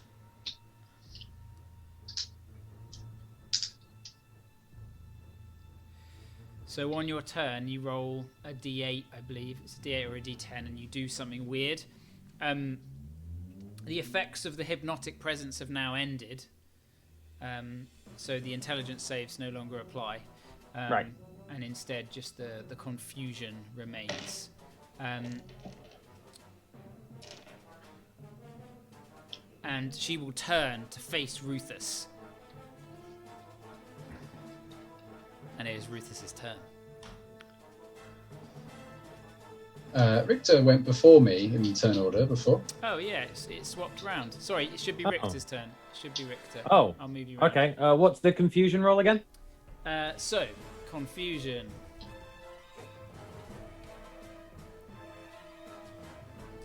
Roll me a d10. D10. 5. 5. You do not move, nor do you take actions. So it's the same. You skip your turn. Ah, okay. I'm sorry. But You do you think still that- get to roll your thing at the start of your turn? What thing? Your 19 intelligence save? I think that's over. No, yeah, that's ended because the confusion has taken over instead. Okay. So the confusion, there's chances that it won't do anything, but there are chances that you will do worse things than just miss your turn. So Right. bit of both. Could have been worse. Change it Okay. up. At the end of Richter's turn, she's going to make a wing attack with 2 legendary actions. Good. So anyone nearby needs to make me a dexterity save. Does the fact that I'm prone help at all? Opposite. No, the opposite. You have disadvantage Oh. if you're prone. Okay. You get Here we go. knocked double prone. This is going to be it. Oh, man. Affected creatures from confusion cannot make reactions, just so you're aware. Okay. I'm just getting hit. All right. Varian's not confused, but I think he's got a confusion symbol above his head. Oh, yeah, I put it on him. You're right. I meant to put it on Richter. So, Richter, what did you get? Sorry? What did you roll for your save? Oh, is that for the wing attack? Yes. Oh, right. That's Dex I'm taking. I Dex take it. save with disadvantage because... Okay. yeah. Here we go. Not good. So, yeah. 3 and then a 1. Okay. You And it hits take... Varian as well. Varian needs to roll 2, yeah. And it's going to hit Yeah. Ruthus as well. What did you get, Ruthus? Dex, wasn't it? Yep. I got an 8, so An 8, not so- enough. Ruthus, you take 13 points of bludgeoning damage. Is Varian already prone? Varian is prone, yes. So Varian has disadvantage too. Okay. He got an 11. He's Varian -2, isn't it? I think, Dex. takes, yeah, Varian takes 14 points of bludgeoning damage. So, he's on 16 health. Oof. And Okay. Richter, you failed too. Yes. You take... Oh, that's also a bad roll. You take 16 points of bludgeoning damage. Richter goes limp. He's down. Okay. Fuck. I'm just going to put this on you for now. Yeah. Okay, and she is going to... She is going to fly away. She is going to fly back up over you, Ruthus, and exit over in this direction. Do I get an attack of opportunity? You do. You do. Okay. Although, Um, hang on, because the alien presence hasn't ended for you. Yeah, it has. I rolled a 20. A creature that succeeds on 2 consecutive saves ends the effect. Oh. It doesn't actually Interesting. end. However, it doesn't state that you can't take reactions, I just realised. So you are able to take reactions. So you can make an attack as an attack of opportunity. Okay. This is going to be a trip attack. As I see it try to take off, I'm going to aim at its ankle with the sword and try and stop it from flying. I don't even know if this actually works or not, but we shall see. So it's a 22 to hit, That hits. and it needs to make a strength saving throw. Okay. That is a 14. It fails. It will use a legendary resistance to succeed. Ah, That's the second one legendary shit. Okay. However, it takes 15. Oh fuck! It takes 24 damage. How doth In Rufus process. slay the dragon? Ah! Yay! But okay, as it takes off, Rufus strikes out, and as it flies above him, he thrusts the sunblade up into the belly as it flies, opening up its belly like all over him. Oh yeah! You strike through as the sunblade just carves neatly through its stomach.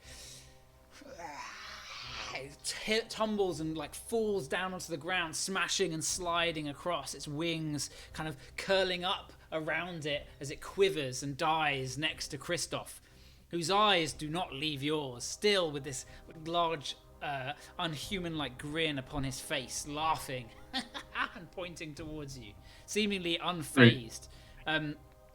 The dragon lies still, and it is your turn, Rufus. Everyone, Okay. the effects have ended from you. They no longer. Oh, are present. amazing! Safe to okay. stay, Rufus. Hang on. this- No, the confusion stays because that's part of you being hit. But the hypnotic alien presence they have to be there. So the presence has ended on you, Rufus, but everyone else, the confusion is technically still there. Okay. Rufus feels the effect of the alien presence suddenly wear off, and he turns, covered in the gore of the dragon. He turns to face Christoph. History will be written anew, and he's gonna just fucking book it over. Looking back at his friends, he sees them in trouble, but knowing Christoph is the ringleader, he needs to face him face to face his fears. So he's just gonna run straight towards him. Bam, bam, bam. Do you have that like feat, that charge feat? I have a chart. Yeah, it allows you to, when you dash, I can like charge someone and Oh right, yeah. do a it's like single if attack. you're out of range, right? Yeah. You hear a voice inside of your head. You must be willing to sacrifice all. Not just for your people, but for all people.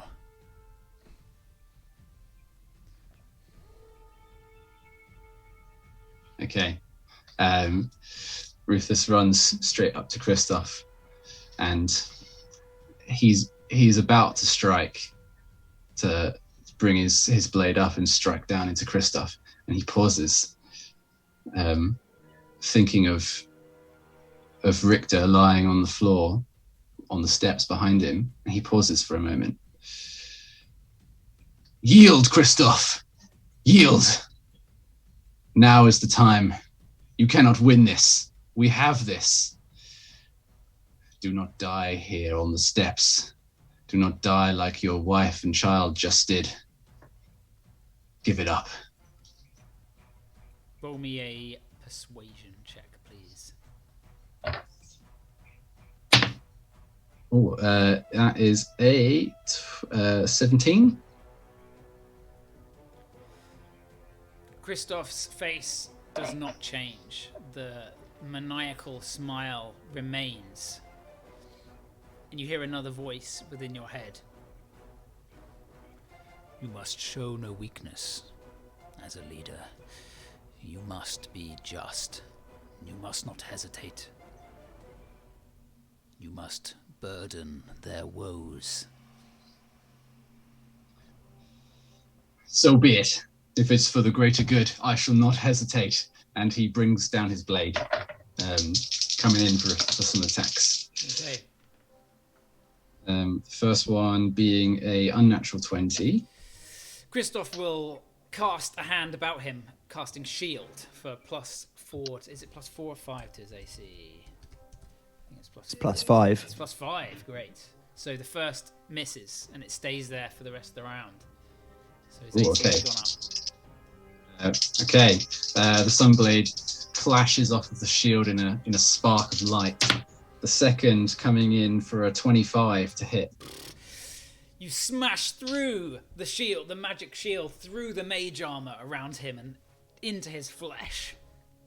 Doing 16 damage. Okay. He needs to He needs to make a concentration check. Okay. That's a 16, so yeah. Passes. Yeah. He only needs to be at 10. The next coming in again, third attack for a 28. That beats the shield and mage armor again. Yeah, boy. Doing 13 damage. Yeah. So 29 altogether. Okay. And needs to make another concentration. That's a natural 18.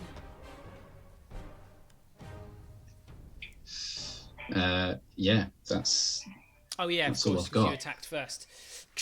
all Both I've got. blows land heavy on him, and blood splatters the ground beneath. But his face does not change. I look up at him. Even though you are but a mere vision, this is my home place, and I shall not falter. It is Dylan. Your turn. Roll me a D. Oh yeah. Who already got confused once? It was Richter. Oh, but you're unconscious, so it's gone. Yeah, So Dylan, roll me a D8, D10. is it? D10. A D10, is it? Mhm. Okay, let's find a D10 somewhere. I don't use them that often. That's a 12. I always grab a 12 instead of a 10. Every time. I know, yeah. Okay. It's a 4. You do not move or take actions this turn, but you can roll a Great. wisdom save now at the end of your turn. Okay. It's a 6. You're still under the effect, unfortunately. It is the Ruin Demon's turn. The Ruin Demon is going to move forwards into your area, encompassing you as they swarm around you, blotting out the sun above. You just catch sight of Rufus carving down the dragon in front and rushing Kristoff. You glance to your side as the kind of flies blacken your vision, and you see Richter fall, bleeding out once more on the ground. Varian struggling to get up, also bloodied.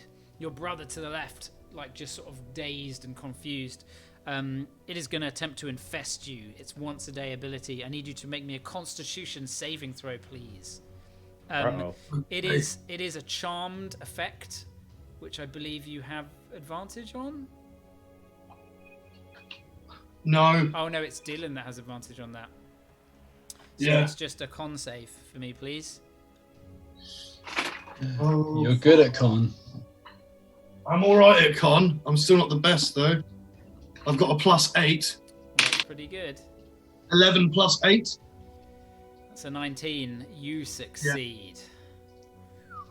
Whee! Feel the beginnings of these insects begin to burrow into your skin, trying to puppet your body and move it to its own will.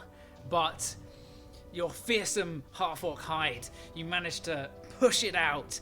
The beetles, like disgusted by the taste of your flesh, begin to recede and buzz around you once more. That is the end of its turn.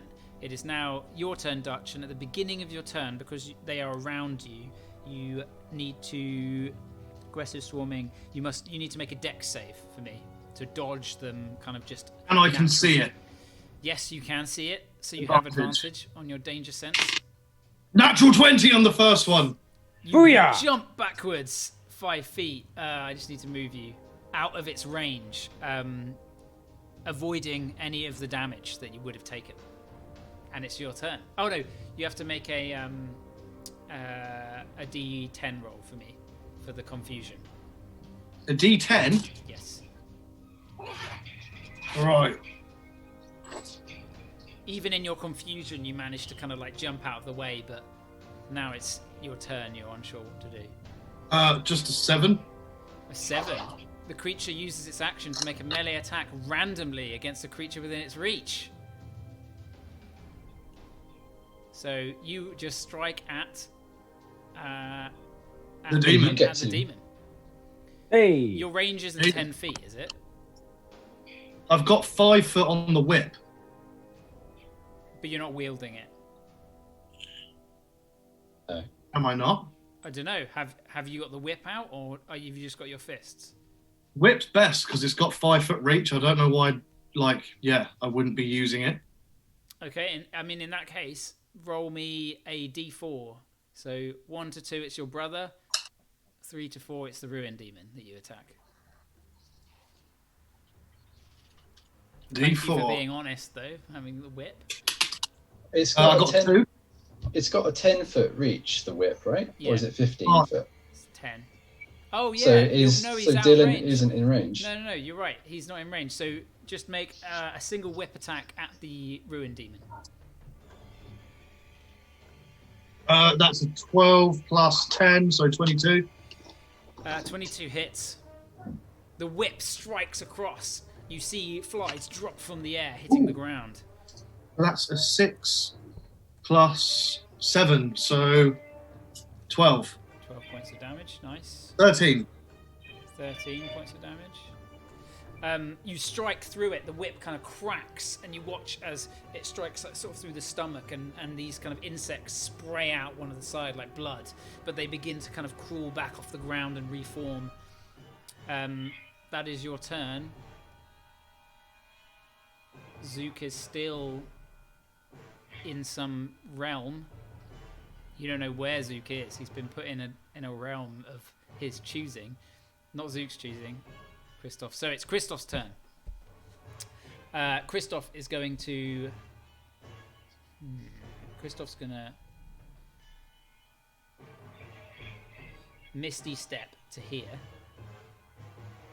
Oh, what a cuck. As a bonus action, and then as an action cast a cantrip because he can't cast another spell. He's going to firebolt towards. He's going to firebolt. He's going to firebolt Varian.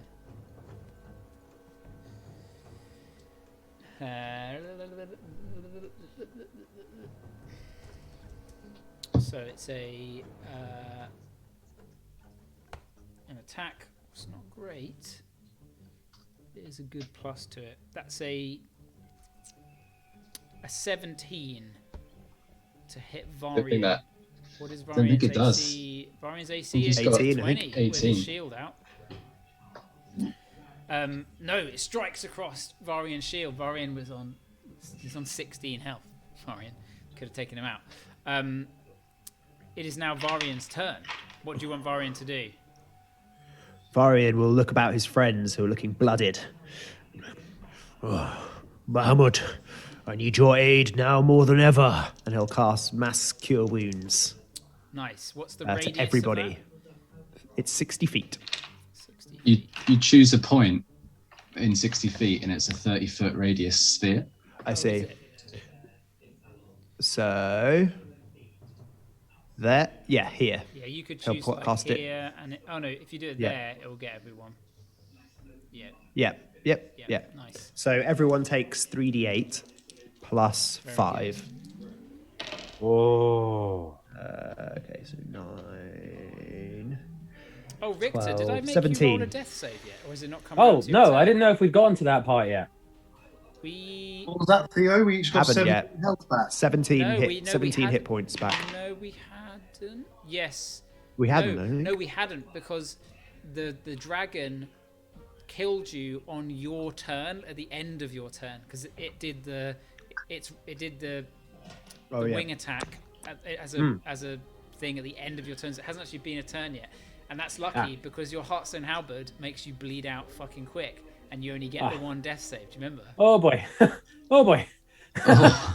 Oh boy. You need to use that. That should be your first point of call, is using I know. that ability, I friend. know. I lost the card, so I need to try and remember how to fucking use it. Oh, I can send it to you on Facebook. I've got it all digital. Oh, please do. Yeah. I've got it saved to my phone. I've ever got the saved it quiver to saved to my you? phone. No, I think I just had the card, but I misplaced it. Do you want me to roll a death save before this heal then? No, because you haven't had a save yet. You haven't needed to. Oh. Yeah, I know. Oh boy. Lucky. Oh. Oh. Where's the How much did we Here it is, get, Theo? Bloodstone. 17. Oh. Oh yeah, my sandals light up at this. As does Varian, Tashi, if you could add that to his hit points. Oh yes. Oh, Sorry, they count at level. 17. Did you say? Damn. Yeah. Nice, that's helped him out. Oh, I get 23 back. That's so good.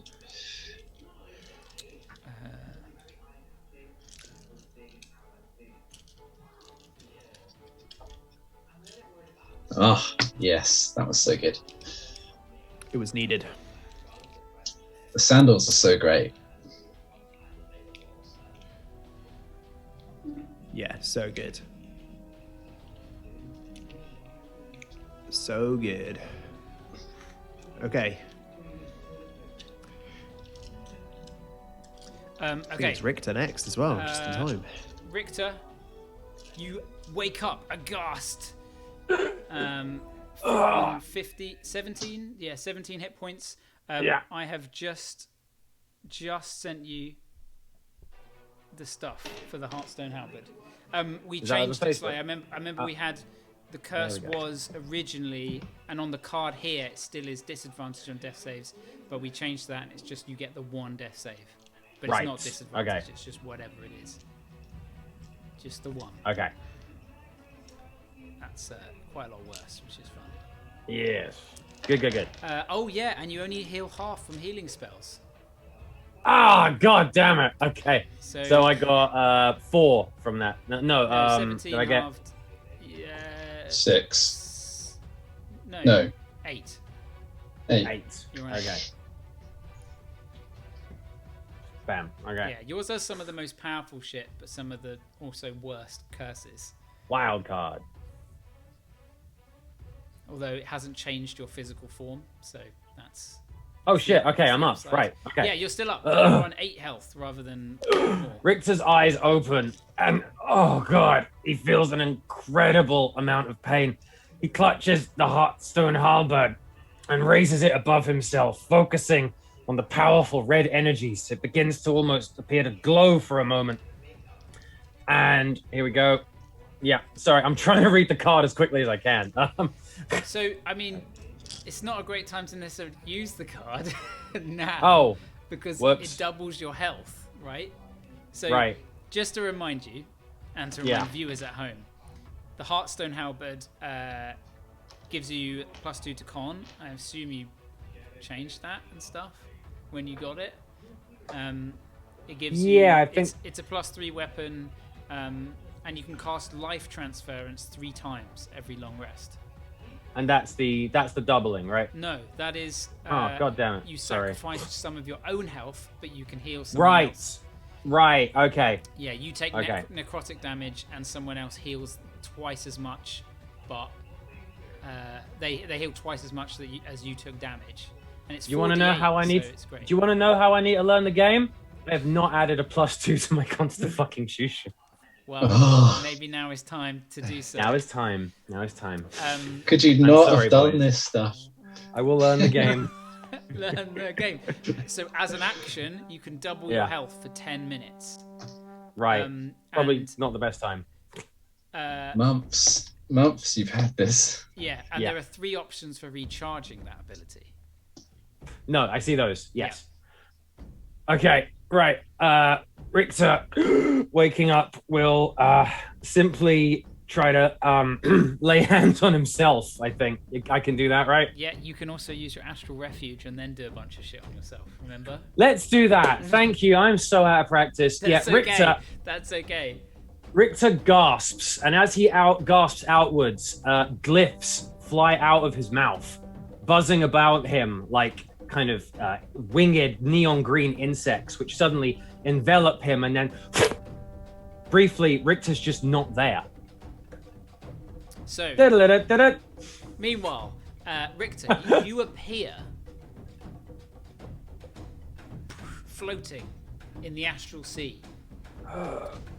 You see before you what looks to be the remnants of the tower. But there is no rock, there is no island that it is attached to. Instead, it is just floating glass and pillars and masonry that just kind of slowly gravitate around each other. It is unmoored.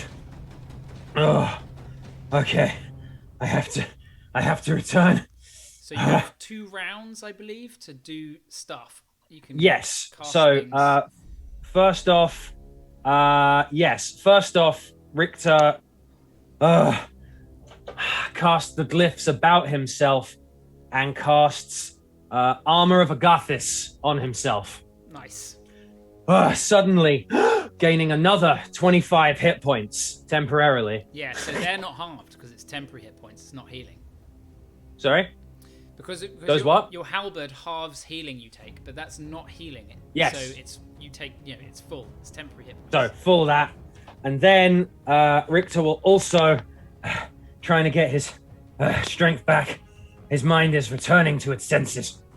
And I can lay hands on myself, right? I can, Absolutely. touch myself. Absolutely. Absolutely. It'll be halved though, right? Yep. Yeah. Fuck it. Gotta do it. Richter touches himself. When he thinks of you, he touches himself. And His astral gains, safe place. he spends his 20 hit points to get 10 hit points added onto that. Okay. Very good. So that ultimately comes to, I think, plus 30, right? No, wait. 25 Plus 35. plus 10, 35. Yeah. So you're on Sorry about all of 41. that. Okay. Very good. Very good. That's the power of the Secret Warlock. I promise I will actually study before next session. I think your fellows should help you out with some smite things that you can do. I think you just have a chat with Theo Mike True. about meta, like. Oh, we want to talk about paladins to be signed. Okay. You suddenly reappear. Do you reappear at the start of your next turn or just like immediately, right? I think it's just immediately. I flicker out for like a heartbeat and then I'm back. Yeah. So he disappears but reappears like in a different position, looking stronger and more healthy, covered in this icy armor that kind of spikes around him. Are you going to move anywhere, Richter? You can still move. Yes. Richter will simply move. He will take a step up while leveling his halberd at the ruin demon. Okay. Ready to do some shit at it. But he's going to stay a certain distance for tactical reasons. Rufus, it is your turn. Amazing. You can just see Christoph reappear behind the dragon on the other side. I charge after him. Face me like a man, you coward! And I'm just going to sprint over 5, 10, 15, 20, 25, 30. I've assumed because this is dead, I can move across those spaces. Is that okay? It's quite easy to hop across. It's a big old dead dragon. I mean, even so, you can still go 5, 10, 15, 20, 25. You could get to there going around it. Yeah. It's fine. I get to there, and I plead with him again. Please, Christoph, lay down your arms. This fight is fruitless, and I do not wish to shed more blood unnecessarily. You must see. Roll me another persuasion check, please. Oh, that's worse than before. It's a 12.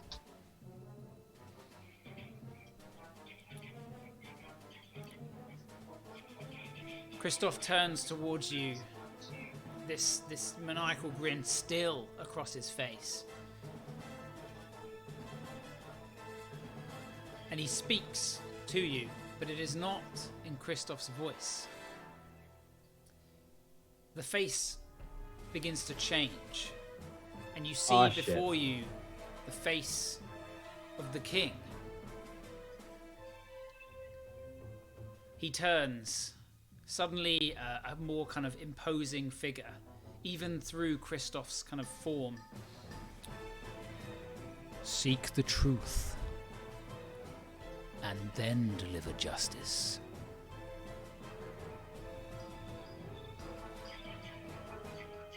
And the face fades once more back to the maniacal smile of Christoph.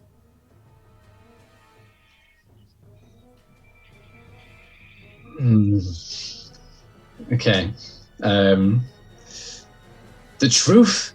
You speak of the truth, yet you hide behind these illusions and show me not what the truth is.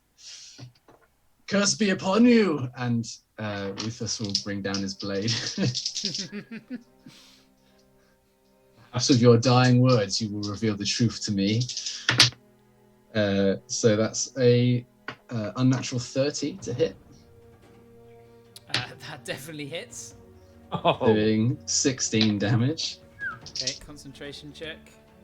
Yeah, it's fine. 12. It's not even with the plus.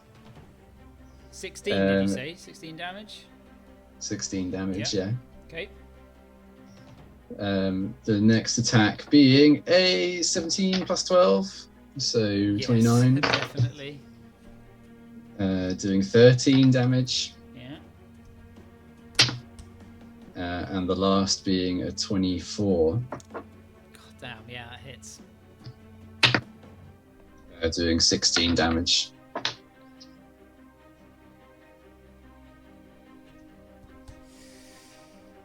Three more strikes across him. This time, no shield is raised. They're just too high to even bother. As you cut across the arm, across the other, and across. He's not even wielding a weapon, but you can see his hands sparking with energy and magics. Does that end your turn?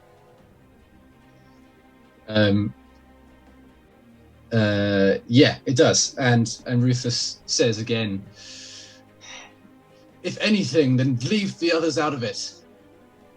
It's only me that you want, right? Let this be between us.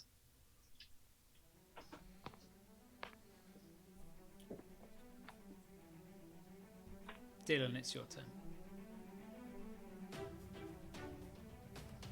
Okay, so an roll of a d10.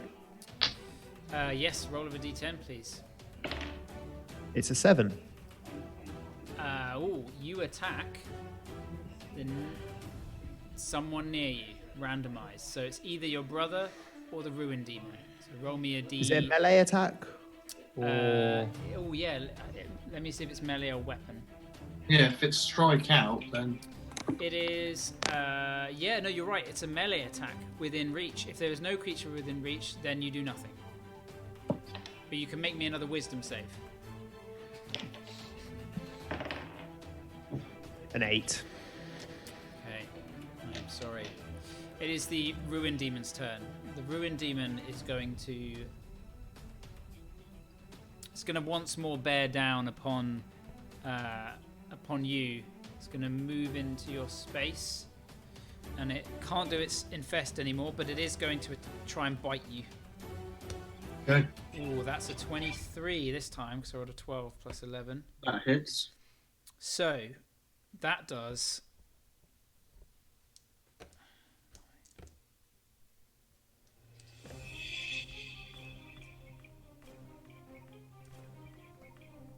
...24 points of piercing damage. So I halve that. 24 points of piercing, halved. So you take 12 points of piercing. That is it. That is it. That's its turn. Yeah, this thing is really good if it can get its infest to work, but otherwise, I don't think it's that good. So I get to make. Oh yes, not my turn yet, is it? It is now. It At is the start now, of your yeah. turn, you need to make me another dex save as they begin to bite you. But you have advantage because you can see it. Yep. So that's a natural 17 first. That becomes plus 8. So 25 for the Yep. first roll. You jump out the way once more. You can move 5 feet somewhere if you want. Where do you want to go? This is like here. You can go this way. Can I go there? Yeah, sure. Roll me a d8. A d10, sorry. D10 for your confusion. I rolled a natural 1. No, you... On a d10. It's not a natural one. Yeah, sorry, just a 1 on the the creature d10. uses all its movement to move in a random direction. So roll a d8. 4. So you run this way. 1, 2, 3. And as you move out of the range, the Ruin Demon's going to bite you. for a 27. So it's going to do 5, 16,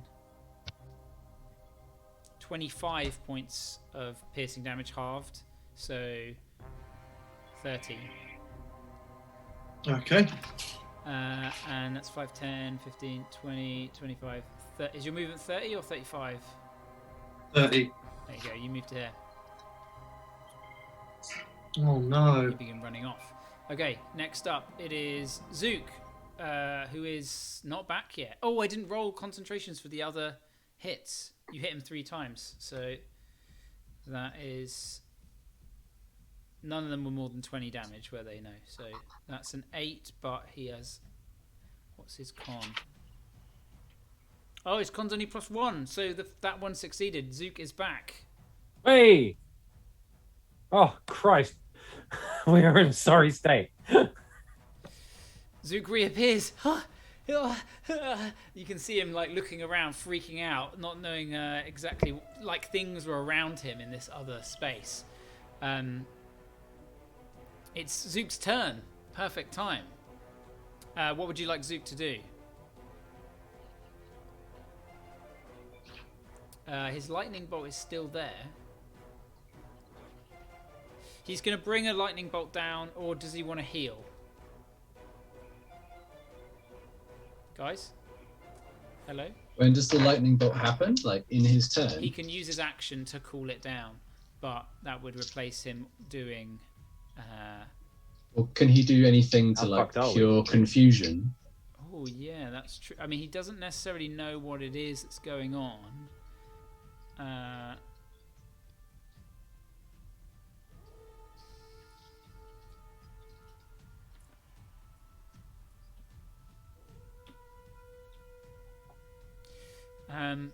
He doesn't. I'm gonna. Okay, I'll roll an intelligence check. Oh my god, he got a natural 20. He understands exactly what's going on. Yes. He is going to rush forwards in that case. He's not going to be able to get to you. Yeah, he's not going to be able to get to you. Ah, I can hear the TV in the background. What do you want Zook to do? This is your choice. You should be playing him. What do you think, guys? Someone who knows spells do it, because, yeah. He doesn't. I don't know. I haven't been playing him, so he doesn't have. He could. Why doesn't he wild shape and attack? He could definitely wild shape and attack. Yeah, that could be good. He'll turn into an oxen. He can still bring. Oh, you know what he's going to do? He's going to expend 2 points and turn into a fire elemental. Yay! Yeah. Of course he is.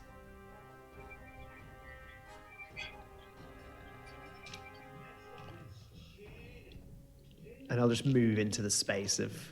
He's going to go 5, 10, 15, 20, 25, 30. He's going to move... Oh, it's got way more space. He can move right on it. I'm just going to move him out. He's going to move right onto it. So, I think it takes damage on its turn. Let's have a look. Fire form...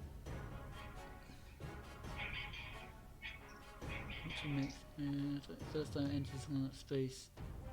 Yeah, so he's going to take a D10 fire damage. 9, nice. On the ruined demon. I'm just going to move him off a tiny bit. So that's. And he's going to cool lightning down because he can, because it's an action. It's not casting a spell. He's still concentrating on the lightning, and he's going to bring that down on Christoph. So that is, and he's did that at a higher level. 6, 8 plus 6, 8 plus 6, 14 points of lightning damage. Ooh!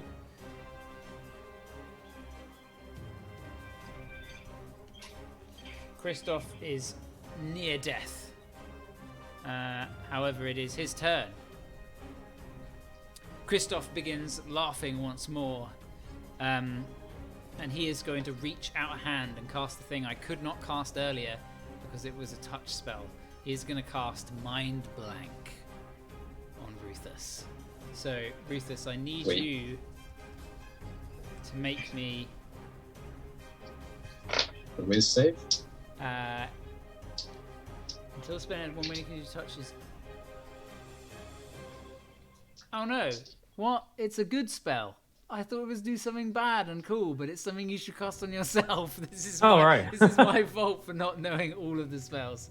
Well, he's obviously not going to cast that, is he? Fuck. You said it now. It's canon. Myself.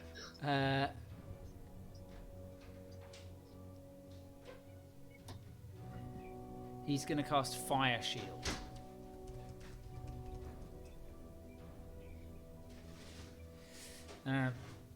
Tin wispy flames reeve around his body, shedding bright light all around him.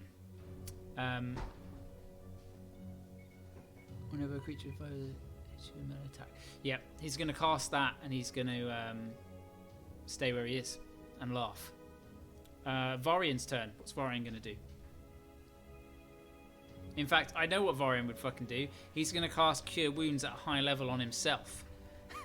I've got Varian's going to do something different. Really? He's going to cast Whole. He's going to. Go on then. Yes, good shout, Fire Pixie, and he'll point a finger and cast Hold Monster on the beast, okay, the fly beast. What is it? It's a Wisdom save. I think Hold Monster. Who knows? It's like, let me check. We always have to play for like really complicated spellcasters, don't we? Yes. Let's have a look here. Yeah, Josh, why couldn't it be Wisdom. you that's always missing and we just play a... Wisdom. It is Wisdom. Because I'm a loyal D&D player. I would never miss a session. What is its Wisdom? It got an 8, which I assume is going to fail. It is held in place, locked, as Varian coils his clawed ringed hand before, and it just kind of locks up, being caught in fire. Richter, it's your turn.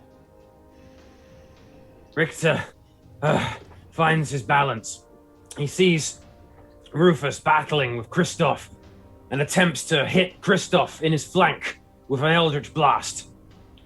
Go. 20! Christoph is going to throw up a shield. God He's going to throw a shield up, which just blocks it. You got another attack, though. You got 2, remember? Yes. Yeah.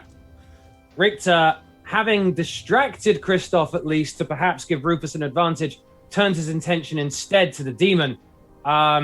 Is Zook and the demon quite distinct, or are they just sort of all wrapped up in a cyclone-y thing? They are now? Totally wrapped up in a burning beetle cyclone, yeah. Fuck it, we just make another shot at Christoph. I can't risk hitting my beautiful Nomi boy. Fuck, 11.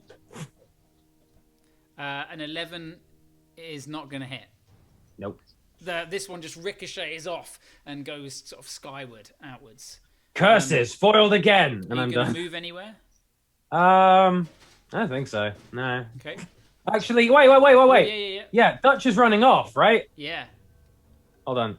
5, 10, 15, 20, 25. I can't get to him, but... No, yeah, I'll just stay, I guess. I'll just stay. All right, Rufus, it's your turn.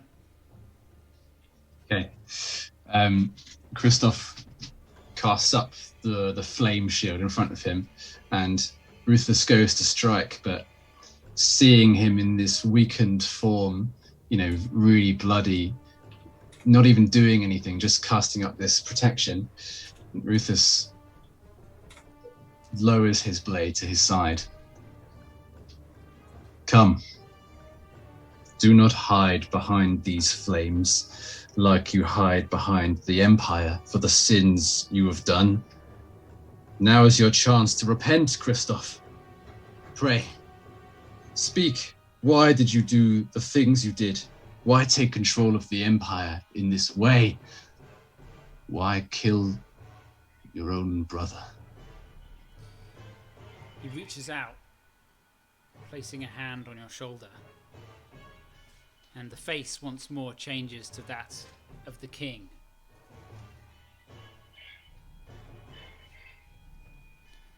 These are the questions that you must seek. A true leader asks the right questions.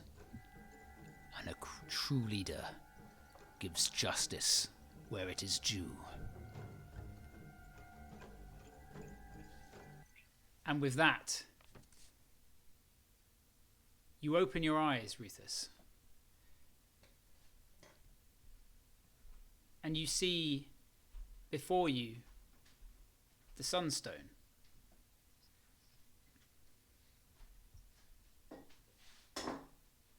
Sitting in the middle of the courtyard. And as you pull your hand away from it, slowly vanishes. It doesn't explode into crystalline structures like some of the others have. It doesn't whip about with mist. It just slowly fades, like the sun dipping down beneath the horizon.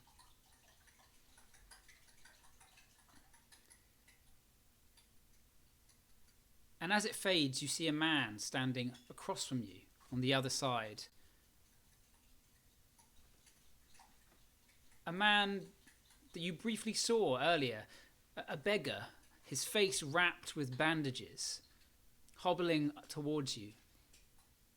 He comes close and leans in and says, "Your choices are your own, but my power must be earned. Respect of a leader must be earned." And he begins to walk slowly away. You turn behind you and you see your friends. You see Zook drop from the tree nearby and begin to kind of look around, rushing over. You see both Richter and Varian sort of in their disguises, as well as Dylan and Dutch coming into the courtyard from across the bridge. Whoa. And that's where we'll have our break. Holy shit. Oh my god, we Groundhog Day'd. Okay, well, I'll mute the server for now.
Yeah, so I think maybe I forgot for the last couple games, and then I just, yeah.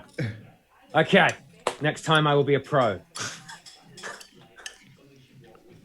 You're a pro already. Yeah. I need more opportunities to RP.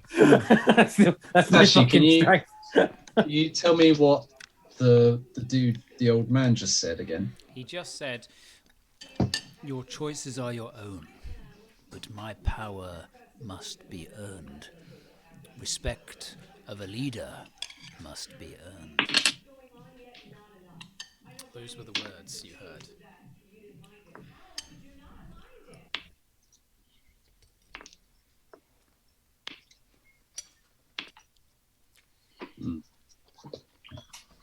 So,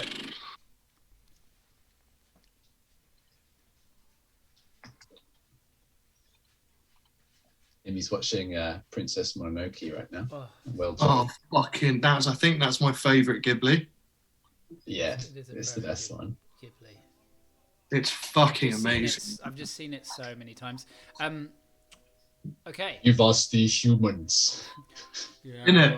The humans. Oh damn, that hurt me. So, you all rush up, seeing Ruthus appear in the square as the sunstone begins to fade. You see him turning round, looking out of breath and confused and dazed. You all have no memory of what just happened, just so you know, except for Ruthus. Just that didn't happen. So, okay, cool. That didn't happen. Ignore everything that just happened. I used to read What Up magazine. There we go. So,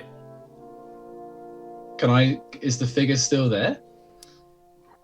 you turn and the figure is not. Okay. Can I? And is Ruthus? He's not. I'm guessing he's no longer invisible. He's no longer invisible. Has anyone noticed him yet? This is all happening very quick at the moment, but you assume probably will do. Do I feel any different in any way? No. Okay, I'm going to put my hand back on the sunstone again. The sunset's gone. It faded. Oh, okay. It faded away, and you saw the old beggar standing behind it on the other side of the fountain. Okay, but Zook's illusion is still there, right? Oh yes, correct. Zook's illusion is still there, so the sunstone remains to you. I see. Okay, I turn around to like everyone as they appear into the courtyard and just kind of look kind of, I don't know, like confused and a bit like disheartened. I tried to communicate with the being within the stone. A great battle ensued, and we overcame them. Yet I reappeared here, and an old man spoke, saying that his respect must be earned. But it's gone. The sunstone's gone.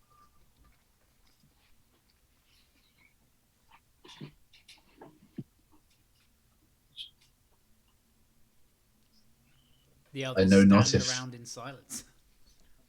I know not if We're if not the all there, test. are we? Yeah, you've all just crossed the bridge, and you've all arrived now in the courtyard. But there's guards around us, from right? I don't. Sorry, I must have confused the I thought it was situation. As you, Dylan and Dutch, you begin to approach. You're flanked by two guards that are slightly behind, and as you begin to approach, seeing the others talk to Ruthus, the two guards kind of look up towards sort of Ruthus and around. One of them steps forwards and says, Excuse me, you can't be touching that. Apologies, but you must make your way into the banquet. We can't have you dilly-dallying around here in the courtyard.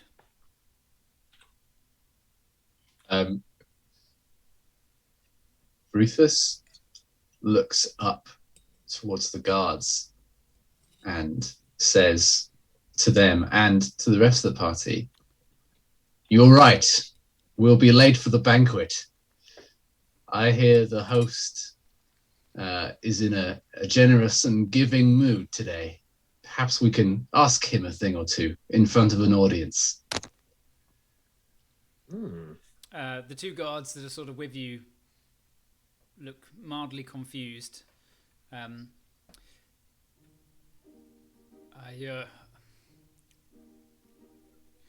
mean, I don't know about anything about that. And they sort of look to each other.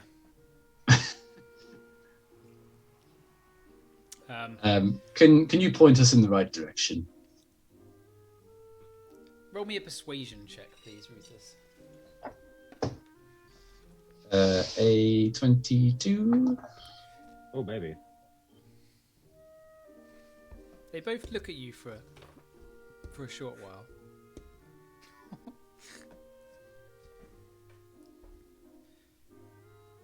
Aye. You just follow the steps up through the doors there. There'll be servants there. They'll show you, and you can see there's a couple of a carriage pulls up and some gentry begin to get out and make their way sort of past you up the steps. Do we know each other? No. You're very familiar. I've never met you before. Have you met a gnome before? Roll me a deception check. Have I met him before? You're not sure? I might not be lying then.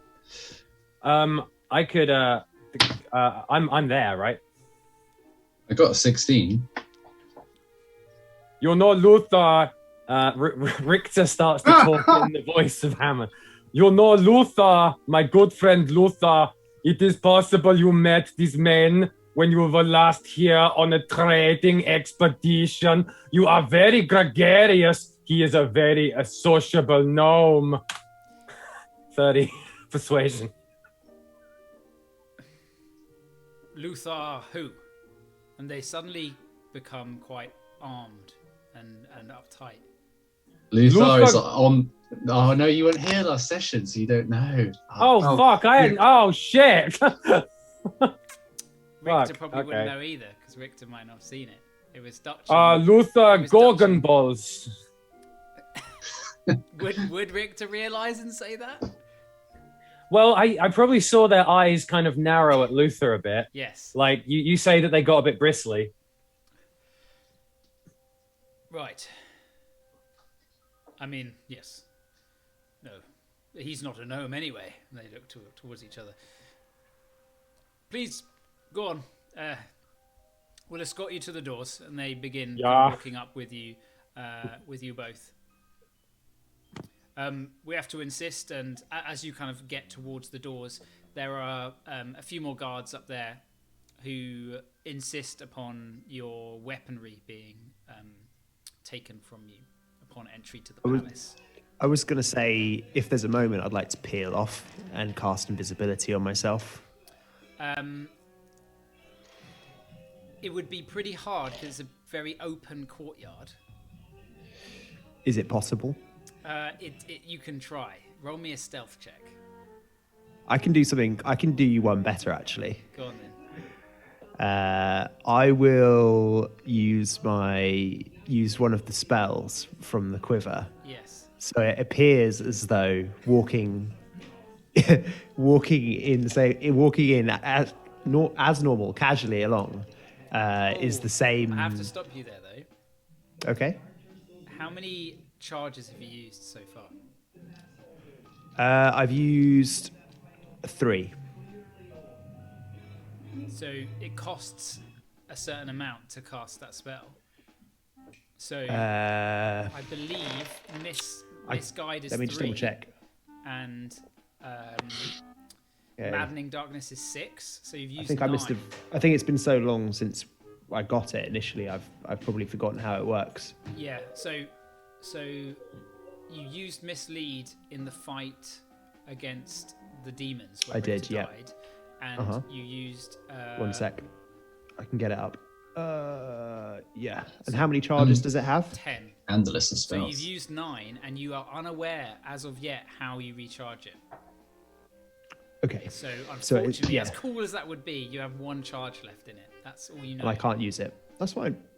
Yeah, your camera just went, Theo. That's fine. Yeah. That's because I was getting something up on my He's phone. checking his phone. Yeah. Oh, Yeah, will I'll that be not back in- mess up the stream? I'll be back now. There we go. I should be back now.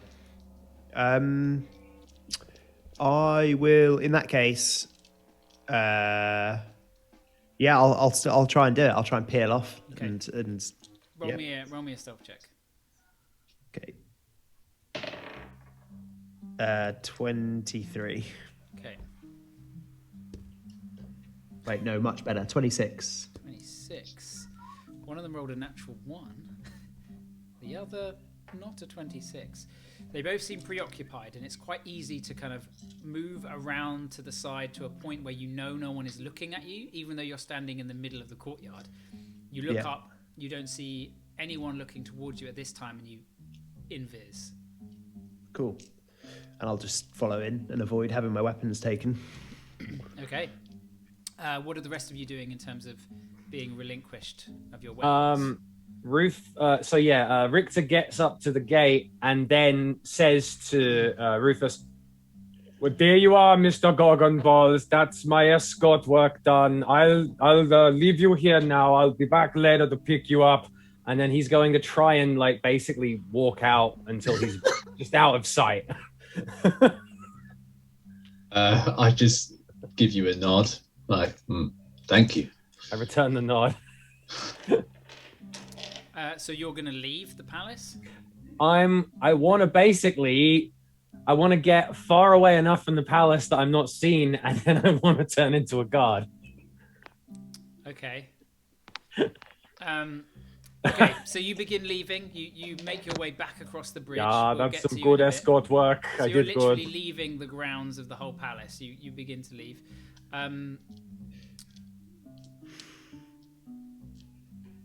For the rest of you, what are you doing about your weapons? The Sunblade hilt is just on my waist. Do they see it? Yeah, the guards are pretty thorough, and they see it. They look towards it, and they ask you, "Is this a weapon?"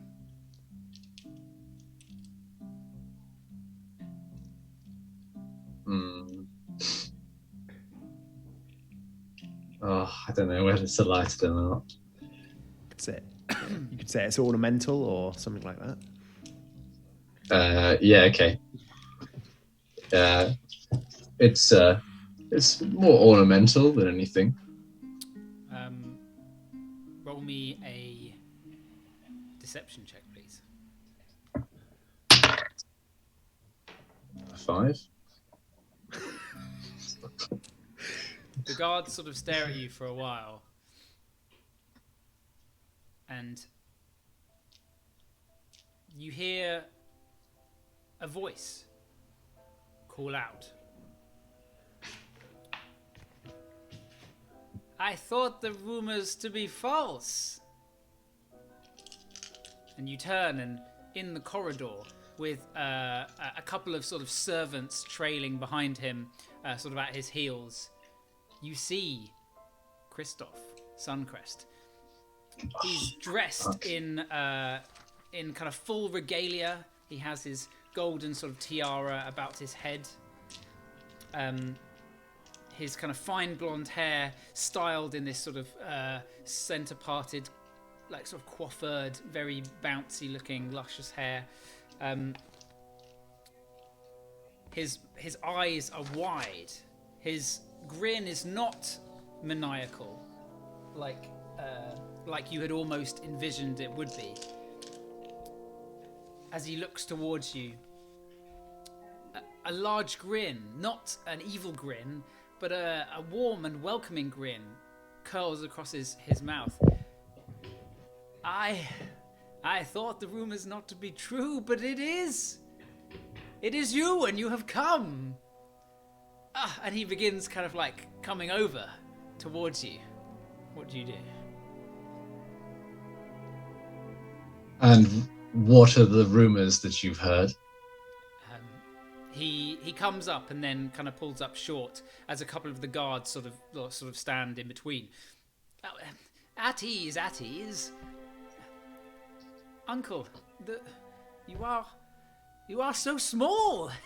You are a gnome. I did not think it was true, but it is. And he just sort of like looks down at you in marvel.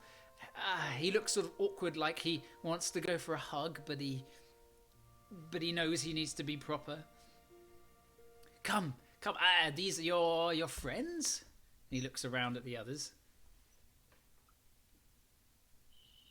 Yes.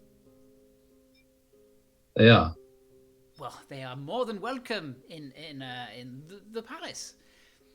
Come, uncle. It is good to see you. And he takes your arm and begins sort of like pulling you along, arm in arm, like this, like as if you're old friends.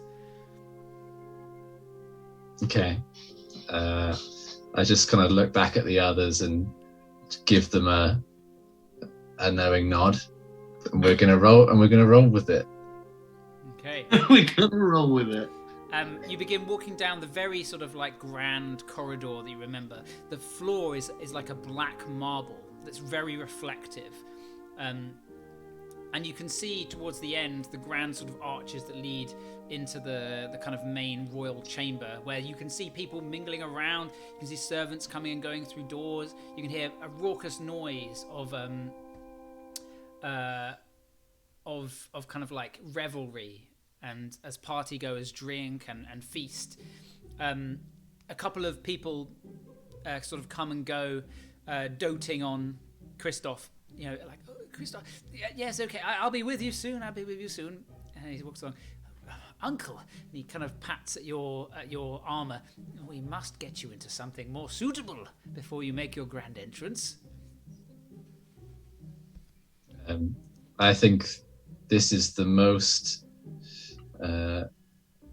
suitable set of clothes I've ever worn. Thank you, Christoph. Very well. Come. Please, Rufus says in a raised voice. Please, you must fill me in on all the things you've been up to since you took control. Oh, I will, Uncle. Of course. Come.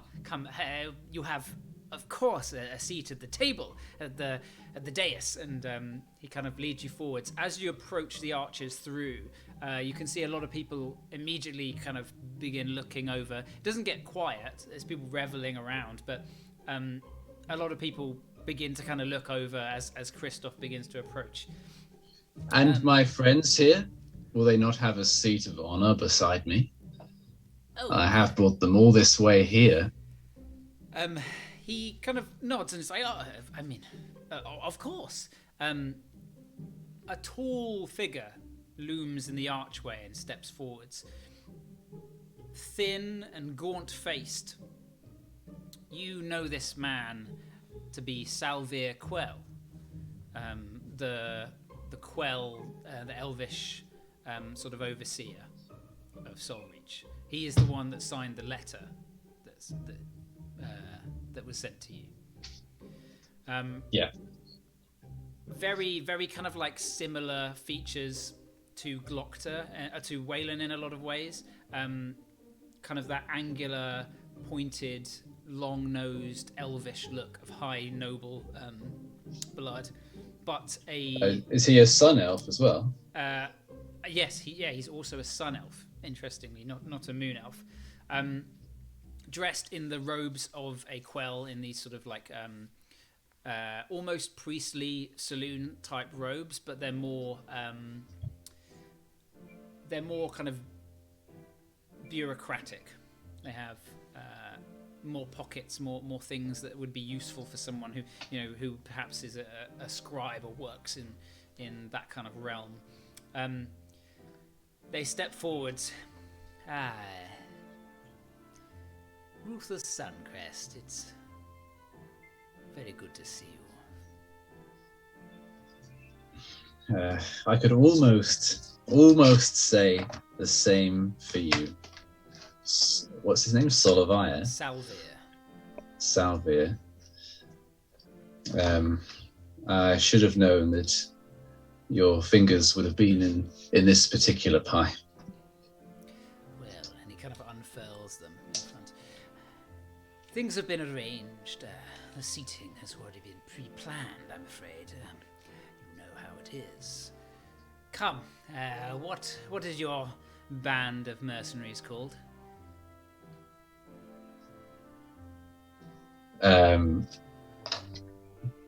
Us? Well, we've made quite the name for ourselves outside of the province.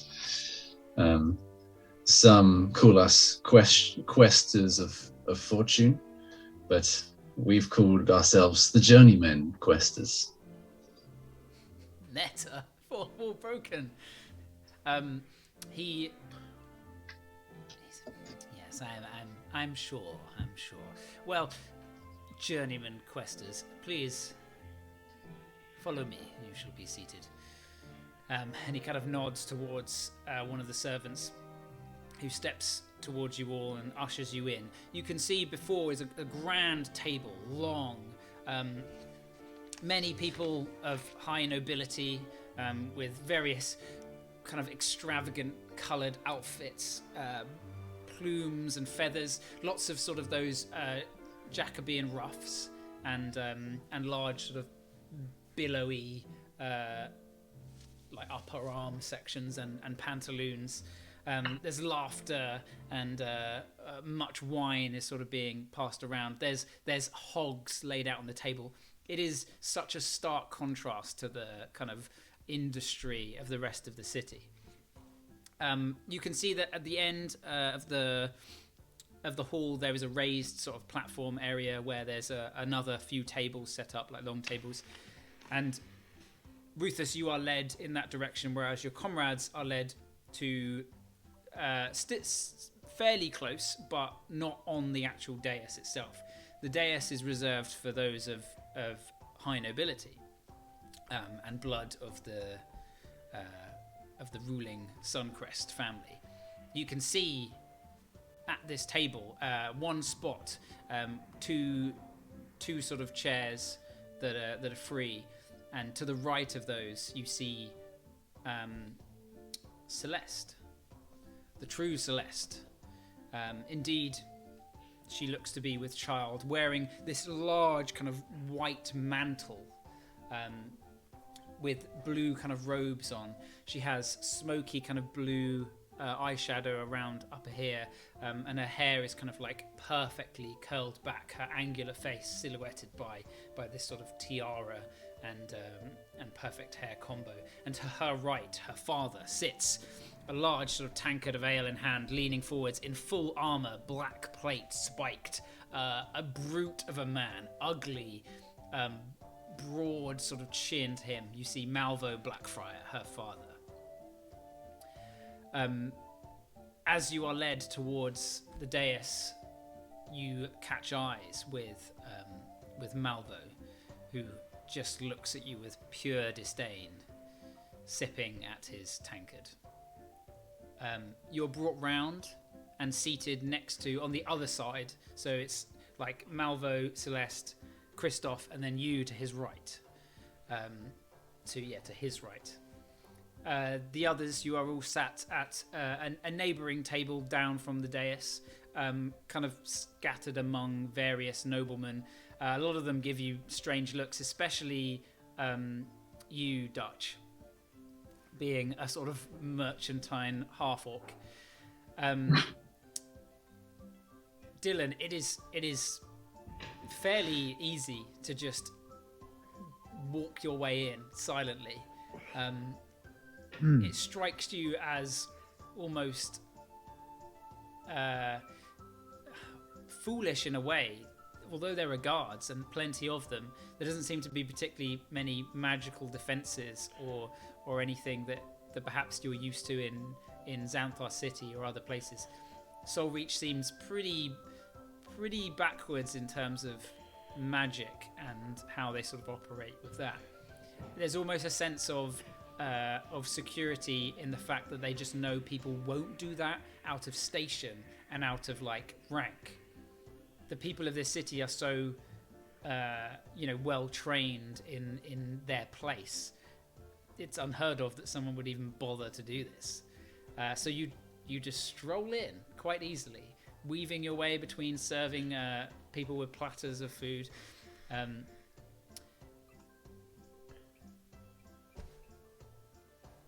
Richter. Yes. Making your way out of the Sunkeep and turning yourself into a guard. I'd like you to make me a persuasion check to kind of get your way back in. Here we go. Right. What am I adding? I'm adding that. Here we go. Richter approaches the gates. Good day. Entering now for guard duties. 22. They just look towards you and nah. They don't even say. They just kind of yeah. I just nod like I'm a very eager guard, and I just make my way in. They pay you no mind. Thank God. Oh wow. Oh, this is a good power. Okay, I infiltrate the fucking palace. I'd like you to make me another a deception check this time at the gates, as in to get into the palace itself. Here we go. That is okay. I can't add that, so I'll instead add this. 23. Good day. The guards. A fine day in Soul Reach. Fine day. Fine day indeed. Fine day. One of them gets up and he's like, "Oh well, I'll be off then," and he begins walking off. You enter and begin kind of walking down. You can see that there are various guards with halberds sort of lining the walls of the kind of main area. And there is indeed an empty spot in which you fill. They kind of look to you and you fill in behind, just surveying. I nod. Surveying the revelry. I keep my eyes and I try to look out for my friends, see where they are. As you all take your seats, the music begins to fade as Christoph stands up, kind of clinking his glass. Ladies and gentlemen, welcome to another fine banquet hosted by me, yours truly, Christoph Suncrest. And there's like a clap. Hey. We have a very special guest with us today. I'd like to introduce you all to none other than my uncle, Rufus Suncrest. And he turns to his right, towards you, Rufus. Well, stand up, Rufus. What happens when he says that? Like, how does the crowd react? The crowd not really taking it in at first, not seeing who they know or would recognize as Rufus sitting next to him, just fall silent, and there's like an excited murmuring that's just sort of going through the crowd. Even servants like stop and sort of begin to pay attention.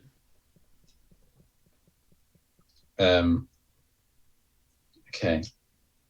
Yeah, I stand up really slowly. You must forgive him. Maybe onto the table, Uncle. You can't be seen very well there. There's much laughter in the crowd. I look up at him and just hatred is just pouring through my inner being. All of my veins are like burning with fire. He places a hand upon your shoulder and he says, "Uncle, it's okay. If you're nervous about public speaking, we'd all understand, wouldn't we?" And there's more laughter. And then Rufus says, he gestures for a hand, and he says, "Perhaps you could give me a hand." Of course. And he puts his hand out, grasping yours. I'm going to grip it as fucking hard as I can. He immediately goes, and turns to sort of everyone else, and helps you sort of up. I'll take you up on that offer. And then Rufus is going to like clamber up onto the table, and then just as soon as he gets up on the table, just starts kicking like all of the goblets and all of the food out of the way, making his way along the top of the table, over to in front of where Christoph's chair would be on top of the table.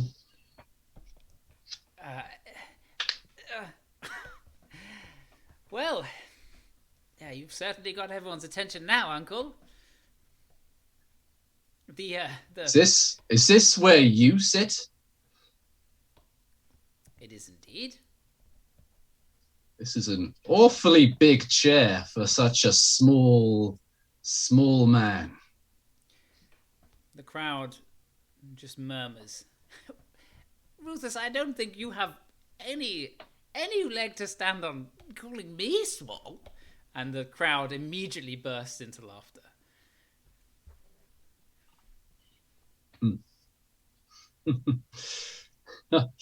Rufus begins to chuckle.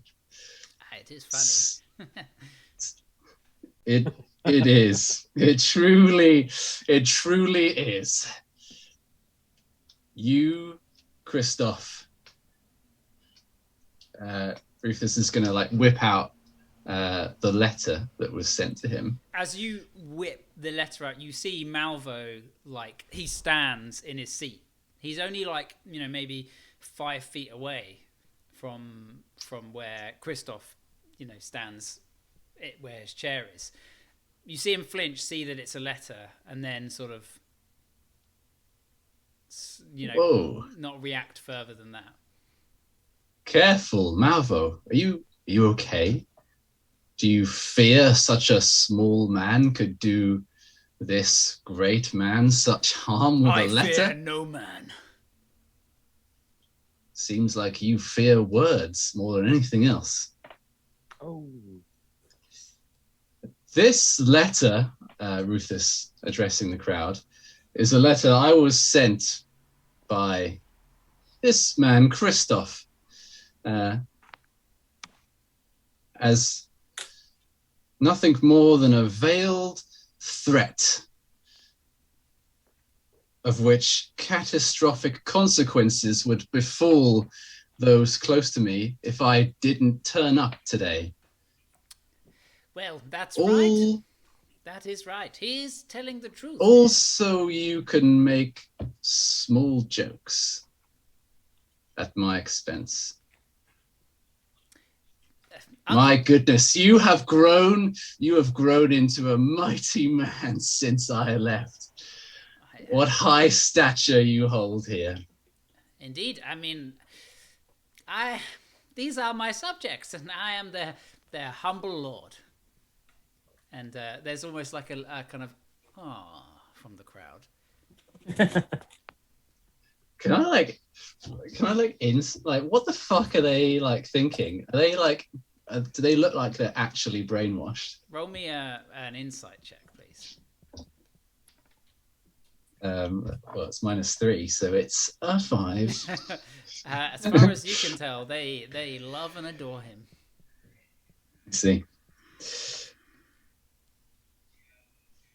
I decided to respond to this summons, and I stand before you here today not to enjoy a fine, succulent meal with you all. However, now that I have taken the stage, I wish to pose a question, if I may. I'd like each of you all to look deep within yourselves. Really, really look into your consciousnesses and think about a specific night. Let's say perhaps a year and a half ago. At exactly that moment, Celeste rises from her seat. She's only, she's very close to where you stand on the table and has been silent this whole time. And as soon as she stands, everyone pays attention, more so than Christoph. They all turn wide-eyed towards her, almost like eagerly awaiting any drop of like her speech, as if her very words would grace them. Everyone turns, even the servants, even the guards, they all turn to look at her. That's enough, Rufus. I think you've embarrassed yourself enough. Come. We will discuss this in private chambers. This is a discussion for family. This is a discussion for the city. I'm afraid it's not. And she sort of turns and looks towards some of the guards. Malvo kind of steps forward slightly and is like, "Come, Rufus." Rufus turns back towards the crowd. As I said, very, very afraid of words. The crowd begins talking once more, almost ignoring your words, doing what Celeste had originally said. And they begin getting on with their revelry, ignoring anything that you have to say. And that is where we'll end today's session. Whoa! Intrigue! Intrigue and spookiness. Oh my goodness. Intrigue and spying shit. I love that I'm a god. This is fun. I'm a spy now. This is good. I love it. It's bizarrely easy. Almost suspiciously easy for me to infiltrate the palace while holding a halberd made of ruby. But I'm just not really thinking about that right now. I'm just thinking it that hopefully doesn't look that different from a regular halberd, because otherwise I can never disguise myself again, really. Anyway, I'm sorry to run. I've got to shoot. My train leaves in 20 minutes. That's Sorry, totally guys. fine. Yeah, that's Love fine. you. Thank you, guys. See you soon. Bye. Love Bye. you. Thanks for the tips as well, Theo, because I fully would have forgotten all of that stuff. So thank you. No worries. Next time. Cement it into your memory for next time. All right. Well, thanks for watching, everyone. Peace out. Bye. See